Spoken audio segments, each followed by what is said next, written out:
Karnataka news ಬೀಟ್ನ ಸ್ನೇಹಮಯಿ ಎಂಬ ಕಠೋರ ಕೃಷ್ಣ ವಿಶೇಷ ಸಂದರ್ಶನಕ್ಕೆ ಆತ್ಮೀಯ ಸ್ವಾಗತ. ನಾನು ಶ್ರೀರಾಜ್ ಯುವಕ್ವಾಡಿ. ಧರ್ಮಸ್ಥಳ ಪ್ರಕರಣ ದಿನ ದಿನಕ್ಕೂ ಹೊಸ ತಿರುವನ್ನು ಪಡೆದುಕೊಳ್ತಾ ಇದೆ. ಅದರ ಜೊತೆಗೆ ಸೌಜನ್ಯ ಕೊಲೆ ಮತ್ತು ಅತ್ಯಾಚಾರ ಪ್ರಕರಣವೂ ಕೂಡ ಮತ್ತೆ ಹೊಸ ಮಗ್ಗಲನ್ನ ಪಡಿತಾ ಇದೆ.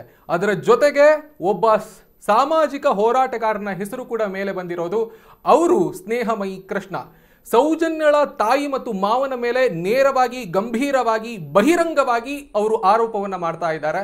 ಅವರ ವಾದ ಏನು ಅಂತ ಕೇಳೋಣ. ಇವತ್ತು ನಮ್ಮ ಜೊತೆಗೆ ಅವರಿದ್ದಾರೆ, ಅವರನ್ನ ಮಾತನಾಡಿಸ್ತಾ ಹೋಗೋಣ. ಸರ್, ಕಾರ್ಯಕ್ರಮಕ್ಕೆ ಅತ್ಯಂತ ಪ್ರೀತಿಯ ಸ್ವಾಗತ. ನಮಸ್ಕಾರ. ಹೇಗಿದ್ದೀರಿ? ಆರಾಮಿದ್ದೀನಿ. ನಿಮ್ಮ ಮುಖದಲ್ಲಿ ಒಂದು ಸಣ್ಣ ಸೋಲ್ ಕಾಣಿಸ್ತಾ ಇದೆ ನನಗೆ. ಅದು ನಿಮ್ಮ ಒಂದು ತಿಳುವಳಿಕೆ. ಸುಪ್ರೀಂ ಕೋರ್ಟ್ನಲ್ಲಿ ಮುಡಾ ಪ್ರಕರಣಕ್ಕೆ ಸಂಬಂಧಪಟ್ಟ ಹಾಗೆ ಒಂದಿಷ್ಟು ಮೈನಸ್ ಆಗಿರೋದಕ್ಕೆ ಈ ರೀತಿಯ ವರ್ಚಸ್ಸು ನಿಮ್ಮ ಮುಖದಲ್ಲಿ ಕಾಣಿಸ್ತಾ ಇದೆಯಾ, ಹೇಗೆ? ಸರ್, ಸುಪ್ರೀಂ ಕೋರ್ಟಲ್ಲಿ ಆದೇಶ ಆಗಿರೋಕ್ಕೂ ನನಗೂ ಸಂಬಂಧ ಇಲ್ಲ. ಅದು ಇ ಡಿ ಅವ್ರು ಸಂಬಂಧಪಟ್ಟಿದ್ದು. ಸೊ ಅದನ್ನು ಅವರು ಕಾನೂನಾತ್ಮಕವಾಗಿ ಏನು ಮಾಡಬೇಕು ಮಾಡ್ತಾಯಿದ್ದಾರೆ. ಸೊ ನಾನು ಇಲ್ಲಿ ಜನಪ್ರತಿನಿಧಿ ವಿಶೇಷ ನ್ಯಾಯಾಲಯದಲ್ಲಿ ಮತ್ತು ಹೈಕೋರ್ಟಲ್ಲಿ ಏನಿದೆ, ಸೊ ಅದನ್ನು ನಾವು ಮಾಡ್ತಾಯಿದ್ದೀವಿ.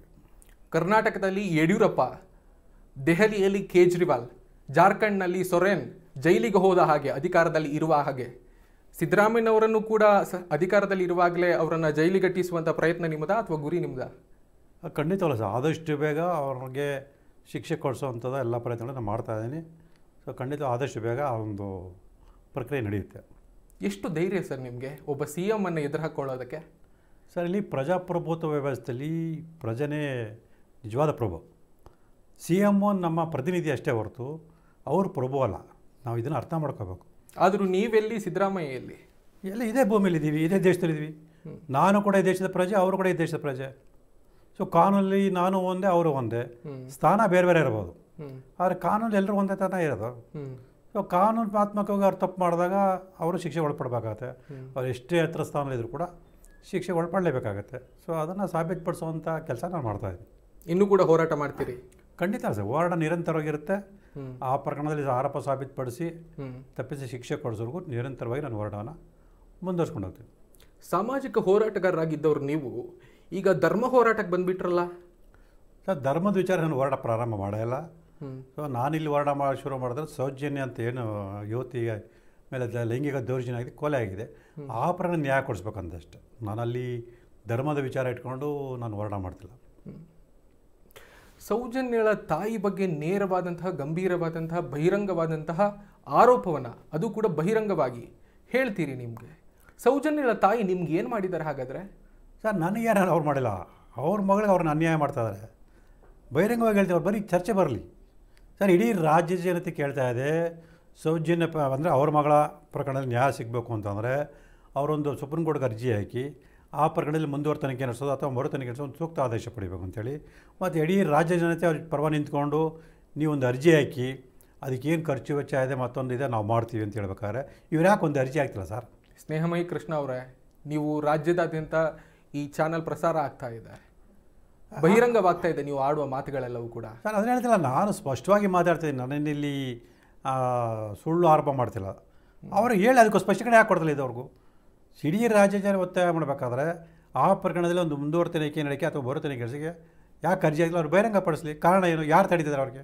ಅಲ್ಲ ರೀ, 13 ವರ್ಷಗಳಿಂದ ಅವರು ಹೋರಾಟ ಮಾಡ್ಕೊಂಡು ಬರ್ತಾ ಇದ್ದಾರೆ, ನೀವು ಏನು ಮಾಡ್ತಾ ಇಲ್ಲ ಅಂತ ಹೇಳಿದ್ರೆ ಹೆಂಗದು? ಸರ್, ಅಪರಾಧ ಪ್ರಕರಣದಲ್ಲಿ ಕಾನೂನಾತ್ಮಕವಾಗಿ ಹೋರಾಟ ಮಾಡಬೇಕೆ ಹೊರತು ಬಹಿರಂಗ ಸಭೆಗಳಲ್ಲಿ ಅಥವಾ ಮಾಧ್ಯಮಗಳ ಮುಂದೆ ಮಾತಾಡೋದು ನ್ಯಾಯ ಸಿಗಲ್ಲ. ಸೊ ಇವತ್ತಿನವ್ರಿಗೆ ಯಾವ್ದಾದ್ರು ಒಂದು ಉದಾಹರಣೆ ಇದೆಯಾ? ಬರೀ ಹೋರಾಟದ ಮುಖಾಂತರ ಅವ್ರು ಯಾಕೆ ಕೊಡಿಸಿರೋಂಥದ್ದು, ಅದು ಶಿಕ್ಷೆ ಕೊಟ್ಟಿರೋಂಥದ್ದು? ಕಾನೂನಾತ್ಮಕವಾಗಿ ಸಂಬಂಧಪಟ್ಟ ಸಾಕ್ಷ್ಯಗಳನ್ನು ಒದಗಿಸಬೇಕು, ಅದು ತನಿಖೆ ನಡೀಬೇಕು. ಆ ತನಿಖೆಯ ಆಧಾರದ ಮೇಲೆ ಮಾನ್ಯ ನ್ಯಾಯಾಲಯ ವಿಚಾರಣೆ ನಡೀಬೇಕು. ಆ ವಿಚಾರಣೆ ನಡೆದ ನಂತರ ಸಾಕ್ಷ್ಯಗಳಿಂದ ಆರೋಪ ಸಾಬೀತಾಗಿ ಶಿಕ್ಷೆ ಕೊಡಬೇಕೆ ಹೊರತು ವೇದಿಕೆಯಲ್ಲಿ ಭಾಷಣ ಮಾಡಿದ ತಕ್ಷಣ ಅಥವಾ ಮಾಧ್ಯಮದಲ್ಲಿ ಮಾತಾಡಿದ ತಕ್ಷಣ ಅಥವಾ ಕಿರ್ಚಾಡಿದ ತಕ್ಷಣ ಯಾರಿಗೂ ಶಿಕ್ಷೆ ಕೊಟ್ಟಿಲ್ಲ. ಅಂದರೆ 13 ವರ್ಷದಿಂದ ಇವರೆಲ್ಲರ ಮಾಡ್ಕೊಂಡು ಬಂದಿರೋದು ಬೊಂಬಡಿ ಹೋರಾಟ ಅಂತ ಹೇಳ್ತಿದ್ದೀರಿ ನೀವು? ಹೇಳಿ ಸರ್. ಈಗ ಅದನ್ನೇ ಹೇಳ್ತೀನಿ ಸರ್. ಇಡೀ ರಾಜ್ಯದ ಜನತೆ ಗಮನಿಸ್ತಾ ಇದೆ ಅಂತ ಅವ್ರನ್ನ ಪ್ರಶ್ನೆ ಮಾಡ್ತಿದೆ. ಏನಂತ? ಅದು ಯಾಕೆ ನೀವು ಸುಪ್ರೀಂ ಕೋರ್ಟ್ ಒಂದು ಅರ್ಜಿ ಆಗ್ತಿಲ್ಲ ಅಂತೇಳಿ ಅದಕ್ಕೆ ಉತ್ತರ ಕೊಡಬೇಕಲ್ಲ. ಯಾಕೆ ಇದುವರೆಗೂ ಕೊಟ್ಟಿಲ್ಲ ಅವರು? ಯಾಕೆ ಅವರು ಅರ್ಜಿ ಹಾಕಕ್ಕೆ ಹಿಂಜರಿತಾರೆ ಅಂತ ಹೇಳಬೇಕಲ್ಲ. ಸೊ ಇಲ್ಲೇ ಮೇಲ್ನಡೆ ಸ್ಪಷ್ಟವಾಗಿ ಅನುಮಾನ ಬಂದೇ ಬರ್ತಲ್ವ? ಅದು ನನ್ನೊಬ್ಬನೇ ಅಭಿಪ್ರಾಯ ಅಲ್ಲ, ಇಡೀ ರಾಜ್ಯದ ಜನರ ಅಭಿಪ್ರಾಯ. ಇವ್ರು ಯಾಕೆ ಆ ಅರ್ಜಿನ ಆಗ್ತಾ ಇಲ್ಲ ಅಂತೇಳಿ. ಅಲ್ಲ, ಅವ್ರು ಬೇರೆ ರೀತಿಯಲ್ಲಿ ತಯಾರಿ ಮಾಡ್ಕೊಳ್ತಾ ಇರ್ಬೋದಾ ಅಂತ ಅನ್ಸುತ್ತೆ. ಅಲ್ಲ, ಅದನ್ನ ಹೇಳ್ತೀನಿ ಸರ್. ಸ್ಪಷ್ಟೀಕರಣ ಕೊಡಬೇಕಲ್ಲ. ಅದು ಈಗ ಇಡೀ ರಾಜ್ಯ ನೀವೇ ಎಲ್ಲೋ ಮೈಸೂರಿಂದ ಇಲ್ಲಿಗೆ ಧರ್ಮಸ್ಥಳಕ್ಕೆ ಬಂದ್ಕೊಂಡು ನೀವೇನೋ ಹೇಳ್ತೀರಿ ಅನ್ನೋ ಕಾರಣಕ್ಕೆ ಅವ್ರೆಲ್ಲದಕ್ಕೂ ಪ್ರತಿಕ್ರಿಯೆ ಕೊಡಬೇಕು ಅಂತ ಹೇಳಿದ್ರೆ ನಿಮ್ಮ ವಾದ ಏನು ಹಂಗಂದ್ರೆ? ಸರ್, ನನ್ನೊಬ್ಬನ ಪ್ರತಿಕ್ರಿಯೆ ಕೊಡಿ ನಾನು ಕೇಳ್ತಿಲ್ಲ, ಇಡೀ ರಾಜ್ಯದ ಜನತೆ ಕೇಳ್ತಾ ಇದೆ. ಯಾಕೆ ಕುಸುಮಾವತಿಯವರು ಸುಪ್ರೀಂ ಕೋರ್ಟ್ಗೆ ಅರ್ಜಿ ಸಲ್ಲಿಸ್ತಾ ಅಂತೇಳಿ ನಾನು ಕೇಳ್ತೇನೆ. ನಾನು ಇತ್ತೀಚೆಗೆ ಕೇಳ್ತಿರೋದಲ್ಲ, ಹಲವಾರು ತಿಂಗಳಿಂದ. ಅಂದರೆ ಏನು ಒಂದು ತೀರ್ಪು ಬಂದು, ಈ ಪ್ರಕರಣ ಸಂಬಂಧ ತೀರ್ಪು ಬಂತು ಅವತ್ತು 23 ಅವತ್ತಿನ ರಾಜ್ಯ ಜನತೆ ಕೇಳ್ತಾರೆ, ನಾನು ಗಮನಿಸಿದ್ದೀನಿ. ಅಲ್ಲಿ ತನಕ ನಿಮ್ಗೆ ವಿಷಯನೇ ಗೊತ್ತಿರಲಿಲ್ಲ ಹಾಗಾದ್ರೆ? ನನಗೆ ಇತ್ತೀಚಿನವರೆಗೂ ಆ ವಿಚಾರದ ಬಗ್ಗೆ ನನಗೆ ಸ್ಪಷ್ಟ ಮಾಹಿತಿ ಇಲ್ಲ, ಅದ್ರ ಬಗ್ಗೆ ನಂಗೆ ಗಮನ ಹರಿಸಿರಲಿಲ್ಲ. ಧರ್ಮಸ್ಥಳ ಪ್ರಕರಣ, ಸೌಜನ್ಯ ಪ್ರಕರಣ ದೇಶದಾದ್ಯಂತ ಸುದ್ದಿ ಮಾಡಿರುವಂಥ ಘಟನೆ ಅದು. ನಿಮಗೆ ಗೊತ್ತಿಲ್ಲ ಅಂತ ಹೇಳಿದ್ರೆ ಹೆಂಗಾಗತ್ತೆ? ನೀವು ಸಾಮಾಜಿಕ ಹೋರಾಟಗಾರಲ್ವಾ? ಸಾಮಾಜಿಕ ಹೋರಾಟ ತಕ್ಷಣ ಇಡೀ ಕರ್ನಾಟಕದ ಎಲ್ಲ ಸಮಸ್ಯೆಗಳನ್ನು ನಾನು ನೋಡೋಕ್ಕಾಗಲ್ಲ ರೀ. ಇಡೀ ಎಲ್ಲ ಚಾನೆಲ್ಗಳಲ್ಲಿ, ಎಲ್ಲ ಮಾಧ್ಯಮಗಳಲ್ಲಿ ಇಡೀ ದೇಶದಾದ್ಯಂತ ಸುದ್ದಿ ಆಗಿರುವಂಥ ಘಟನೆ ಅದು ಸೌಜನ್ಯ ಪ್ರಕರಣ. ಹೌದು ಸರ್, ಅದನ್ನೇ ಹೇಳ್ತೀನಲ್ಲ, ಸುದ್ದಿ ಆಗಿದೆ ಅಂದ ತಕ್ಷಣ ನಾನು ಅದ್ರ ಪ್ರವೇಶ ಮಾಡಬೇಕು ಅಂತ ತಕ್ಷಣ ಮಾಡಬೇಕು ಅಂತೇನಿಲ್ಲ. ಇತ್ತೀಚೆಗೆ ಯಾಕೆ ತುಂಬ ಅತಿರೇಕಕ್ಕೆ ಹೋಗಿ ಕಂಡು ಬಂದಾಗ, ಸೊ ನಾನು ಕುತೂಹಲ ನೋಡಿದಾಗ ನನಗೆ ಇಷ್ಟೊಂದು ಮಟ್ಟಿಗೆ ಅವರು ಅಪಪ್ರಚಾರ ಮಾಡಿರೋಂಥದ್ದು, ಸುಳ್ಳು ಹೇಳೋಂಥದ್ದು. ಯಾರ ವಿರುದ್ಧ ಅಪಪ್ರಚಾರ? ಅದೇ ಏನು ಧರ್ಮಸ್ಥಳದ ಧರ್ಮಾಧಿಕಾರಿಗಳ ವಿರುದ್ಧ, ಅವ್ರ ಕುಟುಂಬದವ್ರ ವಿರುದ್ಧ ಆರೋಪ ಮಾಡ್ಕೊಂಡು ಬರ್ತಾರೆ ಹೊರತು. ಸೊ 13 ವರ್ಷಗಳ ಹೋರಾಟದಲ್ಲಿ ಸ್ಪಷ್ಟ ಸಾಕ್ಷ್ಯಗಳು ಇಟ್ಕೊಂಡು ಸಾಕ್ಷ್ಯಗಳಿದೆ ಅಂತ ತೋರಿಸ್ತಾರೆ ಹೊರತು ಅವ್ರ ಮೊಬೈಲಲ್ಲಿ. ಇವತ್ತು ನಾವು ಮೊಬೈಲಿರೋ ಸಾಕ್ಷ್ಯಗಳನ್ನು ಕೋರ್ಟ್ಗಾಗಲಿ ಅಥವಾ ಸಂಬಂಧ ಪೊಲೀಸರಿಗೆ ಕೊಡದೆ ಸುಮ್ಮನೆ ಹೇಳ್ಕೊಂಬರ್ತಾರೆ.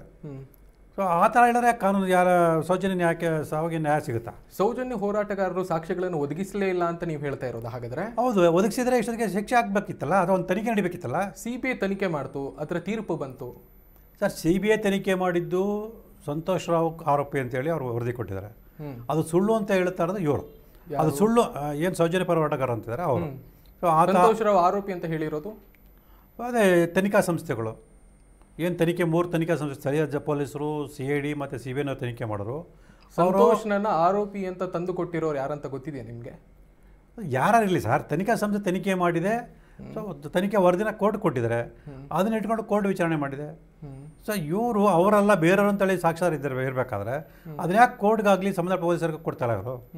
ಸೊ ಕೊಟ್ಟಿದ್ರೆ ಅದ್ರ ಬಗ್ಗೆ ಆ ನಿಟ್ಟಿನಲ್ಲಿ ತನಿಖೆ ನಡೆದು ನಿಜವಾದ ಶಿಕ್ಷೆ ಆಗುವಂಥ ಸಾಧ್ಯತೆ ಇತ್ತಲ್ವಾ? ಕೊಟ್ಟಿದ್ದಾರಲ್ಲ 4 ಜನರ ಹೆಸರು ಕೊಟ್ಟಿದ್ದಾರೆ ಅಷ್ಟೇ, ಸಾಕ್ಷಿ ಆಗಿದೆ ಅಲ್ಲ, ವಿಚಾರಣೆ ನಡೆಸಿದೆ. ಅದನ್ನ ಹೇಳ್ತೀನಿ. ಈಗ ಅವ್ರು ಏನು ಆರೋಪ ಮಾಡಿದ್ರು ಅದ್ರ ಸಂಬಂಧ ವಿಚಾರಣೆ ತನಿಖೆ ಆಗಿದೆ, ವೈಜ್ಞಾನಿಕ ವರದಿನ ಕೂಡ ತಗೊಂಡಿದ್ದಾರೆ, ಅದನ್ನೆಲ್ಲ ನ್ಯಾಯಾಲಯಕ್ಕೆ ಕೊಟ್ಟಿದ್ದಾರೆ. ಸೊ ನ್ಯಾಯಾಲಯ ಅದ್ರ ಬಗ್ಗೆ ಕೂಡ ಒಂದು ಆದೇಶ ಮಾಡಿದೆ.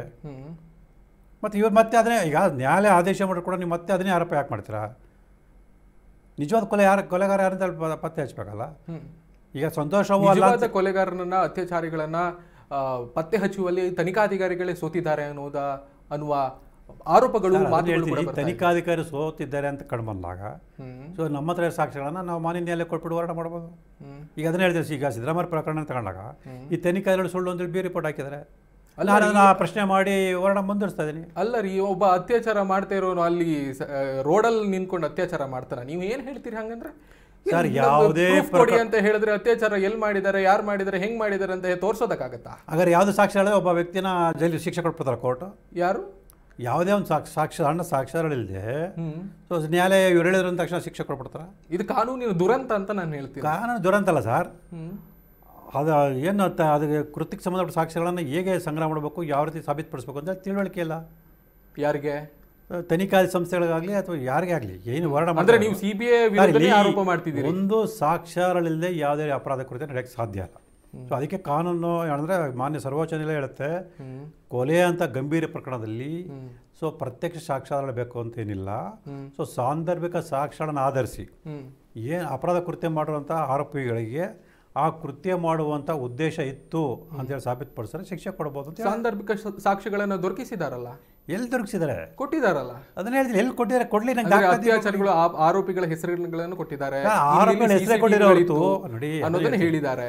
ಇನ್ನೇನು ಕೊಡಬೇಕು? ಒಂದು ನಿಮಿಷ ಹೇಳ್ತೀನಿ ಸರ್, ಬರೀ ಆರೋಪಿಗಳ ಹೆಸರು ಹೇಳಿದ್ರೆ ಹೊರತು ಅವರ ಕೃತ್ಯ ಮಾಡಿರೋದಕ್ಕೆ ಯಾವ್ದಾದ್ರು ಸಾಂದರ್ಭಿಕ ಸಾಕ್ಷ್ಯ ಕೊಟ್ಟಿದ್ದಾರಲ್ಲ. ಎಲ್ಲಿ ಕೊಟ್ಟಿದ್ದಾರೆ? ಅವರು ಮಾಡಿದಾರ ಅನ್ನೋದು ಒಂದು ಆರೋಪ ಹೇಳಿದ್ರು. 4 ಜನರು ಈಗ ಏನು ಆರೋಪ ಅವ್ರು ಏನು ಮಾಡ್ತಿದ್ದಾರಲ್ಲ ಅವರೇ ಸೌಜನ್ಯಗಳನ್ನ ಎಸ್ಕೇಪ್ ಮಾಡಿರೋದು ಅಂತ ಆರೋಪ ಇದೆ. ಸಾಕ್ಷಿ ಕೊಡಬೇಕಲ್ಲ. ಸಾಕ್ಷಿ ಏನ್ ಕೊಡೋದು ಅಂತ? 4 ಜನ ಹೋಗಿ ಸೌಜನ್ಯಗಳನ್ನ ರೇಪ್ ಮಾಡಿರೋದನ್ನ ಹೋಗಿ ಫೋಟೋ ತೆಗೆದು ಕೊಡೋದಕ್ಕಾಗತ್ತೇನ್ರಿ? ಏನ್ ಶವದ ಫೋಟೋಗಳಿದೆ, ಆ ಶವದ ಫೋಟೋಲಿ ಇರತಕ್ಕಂಥ ಗಾಯಗಳನ್ನ ವಿಶ್ಲೇಷಣೆ ಮಾಡಿದ್ರೆ ಗೊತ್ತಾಗುತ್ತೆ 4 ಜನ ಆ ಥರ ಅವ್ರನ್ನ ಅಪಹರಣ ಮಾಡಲಿಲ್ಲ. ಒಬ್ಬ ವ್ಯಕ್ತಿ ಮಾಡಿದ್ದಾನೆ. ಒಂದು ಏನು ಸೌಜನ್ಯ ದೇಹವನ್ನು ಒಬ್ಬ ವ್ಯಕ್ತಿ ಹೇಳ್ಕೊಂಡೋಗಿದ್ದಾನೆ ನೋಡಿ. ಅದನ್ನ ಹೇಳಿ ಸಾಕ್ಷ್ಯಾಧಾರನ ವಿಶ್ಲೇಷಣೆ ಮಾಡಿದೆ, ಅದು ಮುಖ್ಯ. 4 ಜನ ಆರೋಪ ಮಾಡಿದರೆ, ಕೃತ್ಯ ಮಾಡಿದರೆ, ಆ ಶವವನ್ನು ಅಥವಾ ಆ ದೇಹವನ್ನು ತಗೊಂಡೋಗಿ ಅಲ್ಲಿ ಇಡ್ತೀರ ಹೊರತು ಅಷ್ಟು ದೂರ ಎಳ್ಕೊಂಡು ಹೋಗ್ತಿರಲ್ಲ. ಈಗ ನೋಡ್ಬೋದು ಶವದನ್ನ ಇಲ್ಲಿಂದ ಕೆಳಗೆ ತರ್ಚು ಗಾಯಗಳಿದೆ ಹೊರತು ಇಲ್ಲಿಂದ ಮೇಲೆ ತರ್ಚು ಗಾಯಗಳಿಲ್ಲ. ನೀವು ಎಲ್ಲಿ ನೋಡಿರೋದು ಇದು? ಶವದ ಫೋಟೋಗಳಿಗೆ ನನ್ನ ಹತ್ರ. ನೀವು ಫೋಟೋದಲ್ಲಿ ನೋಡ್ಕೊಂಡು ಪ್ರಕರಣಕ್ಕೊಂದು ದಿಕ್ಕನ್ನು ತಪ್ಪಿಸ್ತೀರಿ ಅನ್ನೋದಾದ್ರೆ? ದಿಕ್ಕು ತಪ್ಪಿಸಲ್ಲ ಸರ್, ಸಾಕ್ಷ್ಯಗಳ ಅದನ್ನ ಹೇಳ್ತೀನಿ. ಕಾನೂನು ಹೇಳೋದು ಸಾಕ್ಷ್ಯಗಳನ್ನ ವಿಶ್ಲೇಷಣೆ ಮಾಡೋದು ತನಿಖೆ ಅಂದ್ರೆ ಅದು. ಸಾಕ್ಷ್ಯಗಳನ್ನ ವಿಶ್ಲೇಷಣೆ ಮಾಡಿ ಈ ರೀತಿ ಆಗಿದೆ ಅಂತೇಳಿ ಹೇಳೋವಂಥದ್ದೇ ತನಿಖೆ. ಅದನ್ನು ಮಾಡಬೇಕಲ್ವ? ಆಗ 4 ಜನ ಕಿಡ್ನ್ಯಾಪ್ ಮಾಡಿದರೆ 4 ಜನ ಎಳ್ಕೊಂಡು ಹೋಗ್ತಾರೆ. 4 ಜನ ಎಳ್ಕೊಂಡ್ರೆ ಆ ರೀತಿ ಬರ್ತದೆ. ಅದನ್ನ ಹೇಳ್ತೀನಿ, ತಜ್ಞರ ಜೊತೆ ಅದನ್ನು ಚರ್ಚೆ ಮಾಡೋ ವಿಷಯ ಬರ್ತದೆ. ನೀವು ತಜ್ಞರಂತ ಹೇಳ್ತಿದ್ದೀರಾ? ನಾನು ತಜ್ಞರ ಜೊತೆ ಚರ್ಚೆ ಮಾಡಿದ್ದೀನಿ. ತಜ್ಞರ ಜೊತೆ ಚರ್ಚೆ ಮಾಡಿದ್ದೀನಿ, ಅವ್ರ ಹತ್ರ ಎಲ್ಲ ಮಾಹಿತಿ ಸಂಗ್ರಹ ಮಾಡಿದ್ದೀನಿ. ಅವೆಲ್ಲ ಮಾಡಿದಂಥ ದೂರು ಕೊಟ್ಟರು. ನಾನು ಏಕಾಗಿ ನಾನು ಒಬ್ಬನೇ ದೂರು ಕೊಟ್ಟರಂತ. ಏನು ಮಾಹಿತಿ ಕೊಟ್ಟರು? ಅದೇ ಇದು ಯಾವ ರೀತಿ ಆಗಿರ್ಬೋದು ಅಂತೇಳಿ. ಈಗ ಇಲ್ಲಿಂದ ಕೆಳಗೆ ಮಾತ್ರ ತರ್ಜು ಗಾಯ ಆಗಿದೆ, ಇಲ್ಲಿಂದ ಮೇಲೆ ತರ್ಜು ಗಾಯ ಆಗಿಲ್ಲ, ಮತ್ತು ಕೈಗಳ ಮೇಲೆ ಏನಾಗಿಲ್ಲ. ನಾವೆಲ್ಲ ಕಂಡಿರೋ ಹಾಗೆ ಆಕೆಯ ಮುಖದಲ್ಲಿ, ಆಕೆಯ ಎದೆಯ ಭಾಗದಲ್ಲೆಲ್ಲ ಗಾಯಗಳಾಗಿತ್ತು ಅಂತ. ಸರ್ ನಾನು ಹೇಳ್ತಾ ಇರೋದು ಎಳ್ಕೊಂಡೋಗಿರೋ ಬಗ್ಗೆ ಹೇಳ್ತಿದ್ರಿ, ಆಯಿತಾ? ಆ ಎದೆ ಭಾಗದಲ್ಲಿ ಗಾಯ ಆಗಿರೋದಕ್ಕೆ ಅಲ್ಲೆಲ್ಲೂ ಉಲ್ಲೇಖ ಇಲ್ಲ. ಈಗಲೂ ಕೂಡ ಗೂಗಲಲ್ಲಿ ನೀವು ಸೌಜನ್ಯ ಪ್ರಕರಣ ಅಂತ ಹಾಕಿದರೆ ಮೊದಲು ಸಿಗೋದು ಅದೇ ಚಿತ್ರ ಸರ್. ಅದನ್ನು ಹೇಳ್ತೀನಿ, ನೀವು ಬೆನ್ನಿನ ಚಿತ್ರ ನೋಡಿ ಸರ್. ಬೆನ್ನ ಹಿಂದ್ಗಡೆ ಎಲ್ಲಿಂದ ಎಲ್ಲಿ ತರ್ಚು ಗಾಯ ಆಗಿದೆ, ಸೊ ಎಲ್ಲಿಂದ ತರ್ಚು ಗಾಯ ಆಗಿಲ್ಲ, ಯಾವ ಕೈಲಿ ಯಾವ ರೀತಿ ಗಾಯ ಆಗಿದೆ, ಮತ್ತು ತಲೆ ಇಲ್ಲಿಂದ ಮೇಲ್ಗಡೆ ಯಾಕೆ ಗಾಯಗಳಾಗಿಲ್ಲ. ಸೊ ಇವೆಲ್ಲ ಪರಿಶೀಲನೆ ಮಾಡಿ ತಜ್ಞರ ಚರ್ಚೆ ಮಾಡಿ ತಜ್ಞರು ಕರೆಸಿ ಚರ್ಚೆ ಮಾಡಿದ್ರೆ ಚರ್ಚೆ ಮಾಡೋಕೆ ಇಡೀ ರಾಜ್ಯ ಜನಕ್ಕೆ ಗೊತ್ತಾಗಲಿ. ನೀವು ಏನು ಓದ್ಕೊಂಡಿರೋದು? ನಾನು SLC ಓದಿದ್ದೀನಿ ಅಷ್ಟೇ. ಹೌದು. ಇಷ್ಟೆಲ್ಲ ಹೆಂಗೆ ಗೊತ್ತಾಗಿತ್ತು ನಿಮ್ಗೆ ಕಾನೂನು ಬಗ್ಗೆ ಎಲ್ಲ? ಅದು ನಾನು ಓದಿ ತಿಳ್ಕೊಂಡಿದ್ದೀನಿ, ಸಂಬಂಧಪಟ್ಟ ಚರ್ಚೆ ಮಾಡಿದ್ದೀನಿ. ಒಂದು ಫೋಟೋ ನೋಡಿಕೊಂಡು ಈ ಪ್ರಕರಣಕ್ಕೆ ಈ ರೀತಿಯಲ್ಲಿ ವಿಶ್ಲೇಷಣೆ ಮಾಡುವಂಥದ್ದು ಇದೇ ಫೋಟೋ ಅಲ್ಲ, ಅದಕ್ಕೆ ಪೂರಕವಾಗಿ ಎಲ್ಲ ಸಾಕ್ಷ್ಯಗಳನ್ನು ಆಧಾರವಿಟ್ಕೊಂಡು ಮಾತಾಡ್ತಿದ್ದೀನಿ. ಸೊ ನಾನು ನಿಮಗೆ ಉದಾಹರಣೆ ಕೊಡ್ತಿರೋದು ಅಷ್ಟೇ. ಬರೀ ಫೋಟೋ ನೋಡಿದ ತಕ್ಷಣ ಈ ಥರ ಆಗಿದೆ ಅಂತ ಹೇಳ್ತಿಲ್ಲ. ಅದಕ್ಕೆ ಪೂರಕವಾಗಿ ಯಾರ್ಯಾರು ಏನೇನು ಮಾತಾಡಿದ್ದಾರೆ, ಯಾವ ಹೇಳಿಕೆಗಳನ್ನ ಮನೆ ನ್ಯಾಯಾಲಯದ ಕೊಟ್ಟಿದ್ದಾರೆ, ಮತ್ತು ಅಲ್ಲಿ ಸಾಕ್ಷ್ಯಗಳು ಕೆಲವರು ಏನು ಗೊತ್ತಿದೆ ಅವರೇನು ಹೇಳಿದ್ದಾರೆ, ಯಾರ್ಯಾರು ಏನು ಹೇಳಿದ್ದಾರೆ. ಅದನ್ನೇ ಅದಕ್ಕೆ ಪೂರಕವಾಗಿ ಕೆಲವು ಸಾಕ್ಷ್ಯಗಳು. ಈಗ ವಿಠಲ್ಗೌಡ ಆಕೆ ಜೊತೆ ಅನುಚಿತ ವರ್ತನೆ ಮಾಡ್ತಿದ್ದು, ಆಕೆ ದೇಹನ ಮುಟ್ಟಿ ಆ ಸಭೆಗೆ ನೋಡ್ಕೊಳ್ತಿರೋದು ನೋಡಿರೋದು ಇದ್ದಾರೆ.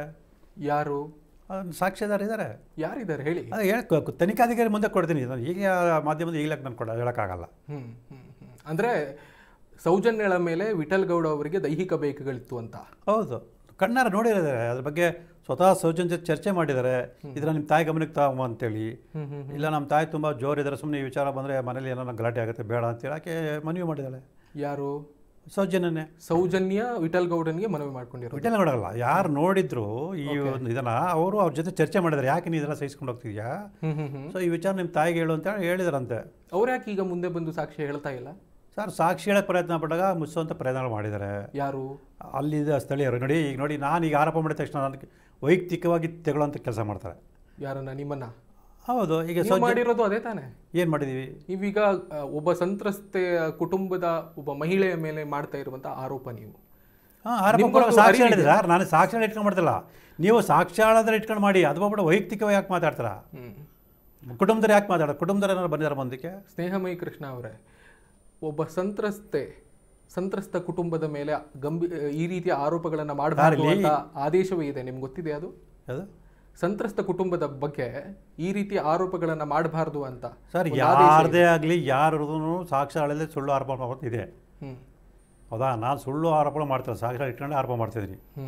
ಹಾಗಾದ್ರೆ ತಂದೆ ತಾಯಿನ ಮರ್ಯಾದೆ ಹತ್ಯೆ ಮಾಡೋದು ಸಾಕಷ್ಟು ಉದಾಹರಣೆ. ಹಾಗಾದ್ರೆ ಅವ್ರ ತಂದೆ ತಾಯಿ ಬಗ್ಗೆ ಮಾತಾಡಬಾರ್ದು. ಹಾಗಾದ್ರೆ ಇಲ್ಲಿ ಯಾರು ಅಪರಾಧ ಕೃತ್ಯ ಮಾಡ್ರು ಅಂತೇಳಿ ಸಾಕ್ಷ್ಯಗಳು ಇಟ್ಕೊಂಡು ಆರೋಪ ಮಾಡ್ತೀನಿ ಅಷ್ಟೇ ಹೊರತು ನಾನು ಏನು ಸಾಕ್ಷ್ಯಗಳಲ್ಲಿ ಆರೋಪ ಮಾಡ್ತಿಲ್ಲ.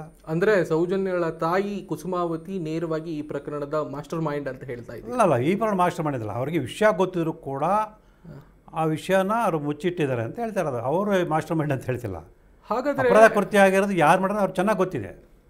ಹಾಗಾದರೆ 13 ವರ್ಷಗಳಿಂದ ಇಡೀ ರಾಜ್ಯಾದ್ಯಂತ ಪ್ರತಿಭಟನೆಗಳು ನಡೀತು, ಸೌಜನ್ಯ ಪರ ಹೋರಾಟಗಳು ನಡೀತು.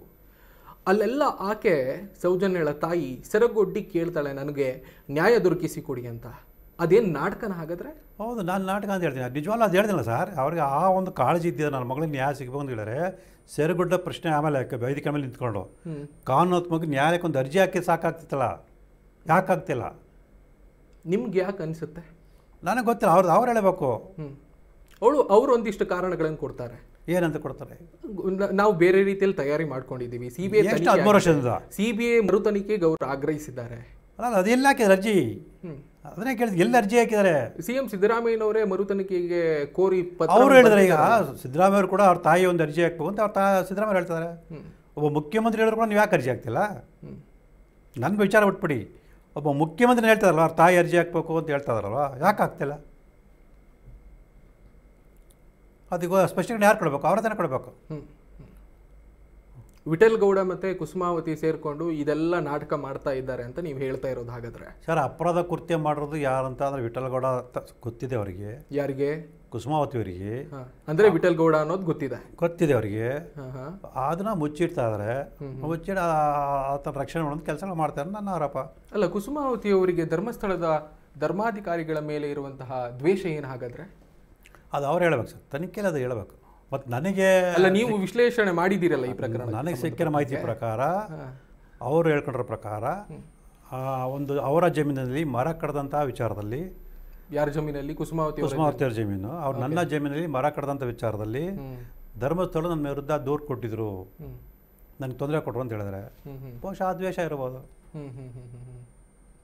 ಅಂದರೆ ಈ ಒಂದು ಜಾಗ, ಮರ, ಈ ಸಣ್ಣ ವಿಷಯಕ್ಕೆ ತನ್ನ ಮಗಳನ್ನೇ ಬಲಿ ಕೊಡುವ ಹಾಗೆ ಅವರು ಏನ್ ಕತೆ ನಿಮ್ದು? ಹೇಳ್ತೀನಿ ಕೇಳಿ. ನಾನು ಆ ವಿಚಾರಕ್ಕೆ ಅವ್ರ ಮಗಳನ್ನ ಬಲಿ ಕೊಟ್ಟರು ಅಂತ ಹೇಳ್ತಾ ಇಲ್ಲ. ಅವರು ಅವ್ರ ಮಗಳ ವಿಚಾರ ಸತ್ಯಾಂಶ ಏನೋ ಗೊತ್ತಿರೋ ಕೂಡ ಅದು ಮುಚ್ಚಿರ್ತೆ ಅಂತ ಹೇಳ್ತೀನಿ.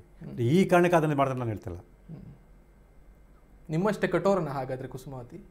ಅದು ಹೇಳಿ ಅವ್ರೆ. ಹೌದು ಸರ್, ಈಗ ಅದನ್ನ ಹೇಳ್ತಿಲ್ಲ. ಈಗ ನೋಡಿ, ನಿಮ್ಗೆ ಇನ್ನೊಂದು ಮಾತು ಹೇಳ್ತೀನಿ. ಯಾವುದೇ ಇಡೀ ಕನ್ನಡ ಇರೋ ತಾಯಿ ಅಂದ್ರೆ ಅಲ್ಲಿ ಹೇಳ್ಬಿಡ್ಲಿ, ತನ್ನ ಮಗಳು ಆ ಒಂದು ಸ್ಥಳದಲ್ಲಿ ಕೊಲೆಯಾಗಿ ಬಿದ್ದಿದ್ದಾಳೆ ಅಂತ ಕಂಡು ಬಂದಾಗ ಆ ತಾಯಿ ಆ ಸ್ಥಳಕ್ಕೆ ಹೋಗ್ತಾರೆ. ಇಲ್ಲ ಯಾಕೆ ಹೋಗಿಲ್ಲ ಅವರು? ಸಹಿಸ್ಕೊಳ್ಳೋದಕ್ಕಾಗಲ್ಲ ರೀ ಸರ್. ಅದನ್ನ ಹೇಳ್ತಿಲ್ಲ ಅತ್ಯಾಚಾರ ಆಗಿ ಬಿದ್ದಿದ್ದಾಳೆ. ಅದನ್ನ ಹೇಳ್ತೀನಿ. ಹಾಗಾದ್ರೆ ಮಗಳು ಅಲ್ಲಿ ಬಿದ್ದಾಳೆ ಅಂತ ಗೊತ್ತಿರೋ ಕೂಡ ಮನೇಲಿ ಇರ್ತಂದ್ರೆ ಅದು ಕಠೋರತೆ ಅಲ್ವ? ಹಾಗಾದ್ರೆ ಸಹಿಸ್ಕೊಳ್ಳೋದು ಬಿಡೋದು ಎರಡನೇ ಪ್ರಶ್ನೆ. ಹಾಗಾದ್ರೆ ಮನೇಲಿ ಇದ್ದರೆ ಸಹಿಸ್ಕೊಂಡ್ಬಿಡ್ತಾರಾ? ತನಿಖೆ ಆಗಿತ್ತು. ತನಿಖೆ ಆದ ನಂತರ ಸರ್ ನಾನು ಹೇಳ್ತಿರೋದು, ಶವಾಸ್ ದೊರೆತ ಸಂದರ್ಭದಲ್ಲಿ ಯಾಕೆ ಸ್ಥಳಕ್ಕೆ ಹೋಗಲಿಲ್ಲ? ಯಾಕಂತ ಅನ್ಸುತ್ತೆ ನಿಮಗೆ? ಗೊತ್ತಿಲ್ಲ, ಅದು ಅವ್ರು ಹೇಳಬೇಕಲ್ಲ.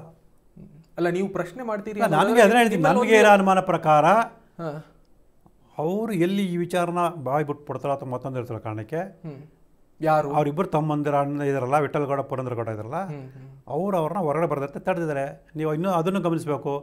ಆ ಒಂದು ಸಂದರ್ಭದಲ್ಲಿ ಅವರಿಬ್ಬರು ಕೂಡ ಅಲ್ಲಿಲ್ಲ ಸ್ಥಳದಲ್ಲಿ. ಅವರು ಕೂಡ ಕುಸುಮ ಜೊತೆ ಮನೇಲಿ ಇದ್ದೀನಿ ಅಂತ ಹೇಳ್ತಾರೆ ಬೆಳಗ್ಗೆ ಸಂಜೆವರೆಗೂ. ಯಾಕಿರ್ತಾರೆ? ಇವೆಲ್ಲ ತನಿಖೆ ಆದಾಗ ಸತ್ಯ ಗೊತ್ತಾಗುತ್ತೆ ಸರ್. ನನಗಿರೋ ಅನುಮಾನಗಳ ಬಗ್ಗೆ ನಾನು ಹೇಳ್ತಾ ಇದ್ದೀನಿ.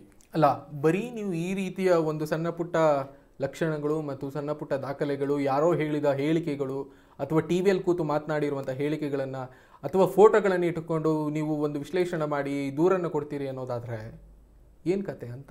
ಹಾಗಾದ್ರೆ ನಿಮ್ಮ ಪ್ರಕಾರ ಏನು ಸಾಕ್ಷಿ ಕೊಡಬೇಕು ಸರ್ ಹೇಳಿ? ನೀವು ಎಷ್ಟು ಅಧ್ಯಯನ ಮಾಡಿದ್ದೀರಿ ಪ್ರಕರಣವನ್ನು? ನೀವು ಎಷ್ಟು ಅಧ್ಯಯನ ಮಾಡಿದ್ದೀರಿ ಅಂತ? ನಾನು ಸಾಕಷ್ಟು ಅಧ್ಯಯನ ಮಾಡಿದ್ದೀನಿ. 13 ವರ್ಷದಿಂದನೂ ಮಾಡ್ತೀನಿ. 13 ವರ್ಷದಲ್ಲಿ ಈಗ ನಾನು ಒಂದೂವರೆ ತಿಂಗಳಿಂದ. 13 ವರ್ಷದಿಂದ 13 ವರ್ಷ ನನಗೆ ಅದ್ರ ಬಗ್ಗೆ ಗೊತ್ತೇ ಇರಲಿಲ್ಲ. ನಾನು ಹೇಳ್ತಾ ಇರಲಿಲ್ಲ. ನನಗೆ ಇದು ಗಮನಕ್ಕೆ ತಗೊಂಡು ಮಾಡಿದ್ದಾನೆ ಈಗ ಒಂದೂವರೆ ತಿಂಗಳಿಂದ ಅಷ್ಟೇ. 1.5 ತಿಂಗಳಿಂದ ನೀವು ಅಧ್ಯಯನ ಮಾಡಿದ್ದೀರಿ. ಅದರಲ್ಲಿ ನಿಮ್ಗೆ ಈ ರೀತಿಯ ಎಲ್ಲ ಅನುಮಾನ ಬಂದಿದೆ. ಅನುಮಾನ ಬಗ್ಗೆ ತನಿಖೆ ಮಾಡಿ ಕೊಟ್ಟಿದ್ದೀನಿ. ಈಗ ಹೇಳಿದ್ರೆ ಈಗಾಗಲೇ ಒಂದು ಮೈಸೂರು ನಡೆದಂಥ ಒಂದು ಕೊಲೆ ಪ್ರಕರಣದಲ್ಲಿ ತನಿಖಾ ಸಂಸ್ಥೆಗಳು ತನಿಖೆ ಮಾಡಿ ಸೊ ಆರೋಪಿಗಳನ್ನ ಜೈಲಲ್ಲಿ ಇಟ್ಟಂಥ ಸಂದರ್ಭದಲ್ಲಿ ಆ ಪ್ರಕರಣದಲ್ಲಿ ನನ್ನದೇ ಆದ ರೀತಿ ಹೋರಾಟ ಮಾಡಿ ನಿಜವಾದ ಏನು ಆರೋಪಿಗಳಂತ ಇದ್ದರು ಕೋರ್ಟಲ್ಲಿ ಜೈಲಲ್ಲಿ ಅವ್ರನ್ನ ಬಿಡುಗಡೆ ಮಾಡಿಸಿ ನಿಜವಾದ ಆರೋಪಿಗಳು ಯಾರು ಅಂತೇಳಿ ಸಾಬೀತುಪಡಿಸೋ ವ್ಯಕ್ತಿ ನಾನು. ಇವತ್ತೂ ಕೂಡ ಸಾಕಷ್ಟು ಅಪರಾಧ ಪ್ರಕರಣಗಳಲ್ಲಿ ಅಧ್ಯಯನ ನಡೆಸಿ ನಿಜವಾದ ತಪ್ಪಿತಸ್ಥರಿಗೆ ಶಿಕ್ಷೆ ಆಗೋ ರೀತಿಯಲ್ಲಿ ಮತ್ತು ನಿರಪರಾಧ ಬಿಡಿಸೋ ನಿಟ್ಟಿನಲ್ಲಿ ಸಾಕಷ್ಟು ಹೋರಾಟ ಮಾಡಿ ಕೆಲಸ ಮಾಡಿ ಸಾಕಷ್ಟು ಹಿನ್ನೆಲೆ ಇದೆ ನನಗೆ. ಈ ಸೌಜನ್ಯ ಪ್ರಕರಣದಲ್ಲೂ ಕೂಡ ನೀವು ಕೊಟ್ಟಿರುವಂಥ ದಾಖಲೆಗಳಿಂದಲೇ ನ್ಯಾಯ ಸಿಗುತ್ತೆ ಅಂತ ನಿಮ್ಗೆ ಅನಿಸುತ್ತಾ? ಅಲ್ಲಲ್ಲ, ಆ ದಾಖಲೆಗಳನ್ನು ಆಧರಿಸಿ ಸಮಗ್ರ ತನಿಖೆ ನಡೆದಾಗ ಬರ್ತೈತೆ, ಅದು ಕೂಡ ಪೂರಕ ಆಗುತ್ತೆ ಅಂತ. ಹೌದು. ಎಷ್ಟು ದೂರಗಳನ್ನು ಕೊಟ್ಟಿದ್ದೀರಿ? 12 ದೂರ ಅರ್ಜಿ ಕೊಟ್ಟಿದ್ದೀನಿ. ಅದಕ್ಕೆ ಪೂರಕವಾಗಿ ಇನ್ನು ಯಾವುದಾದ್ರು ಸಾಕ್ಷಿಗಳನ್ನ ವಿಚಾರಣೆ ಮಾಡಬೇಕು, ಯಾವ ಸಾಕ್ಷಿಗಳನ್ನ ವಿಶ್ಲೇಷಣೆ ಮಾಡಬೇಕು ಅಂದ್ರೆ ಪ್ರತ್ಯೇಕವಾದೊಂದು ವಿವರವಾದ 26 ಪುಟಗಳು ಇನ್ನು ಮತ್ತೊಂದು ಬೇರೆ ಕೊಟ್ಟಿದ್ದೀನಿ.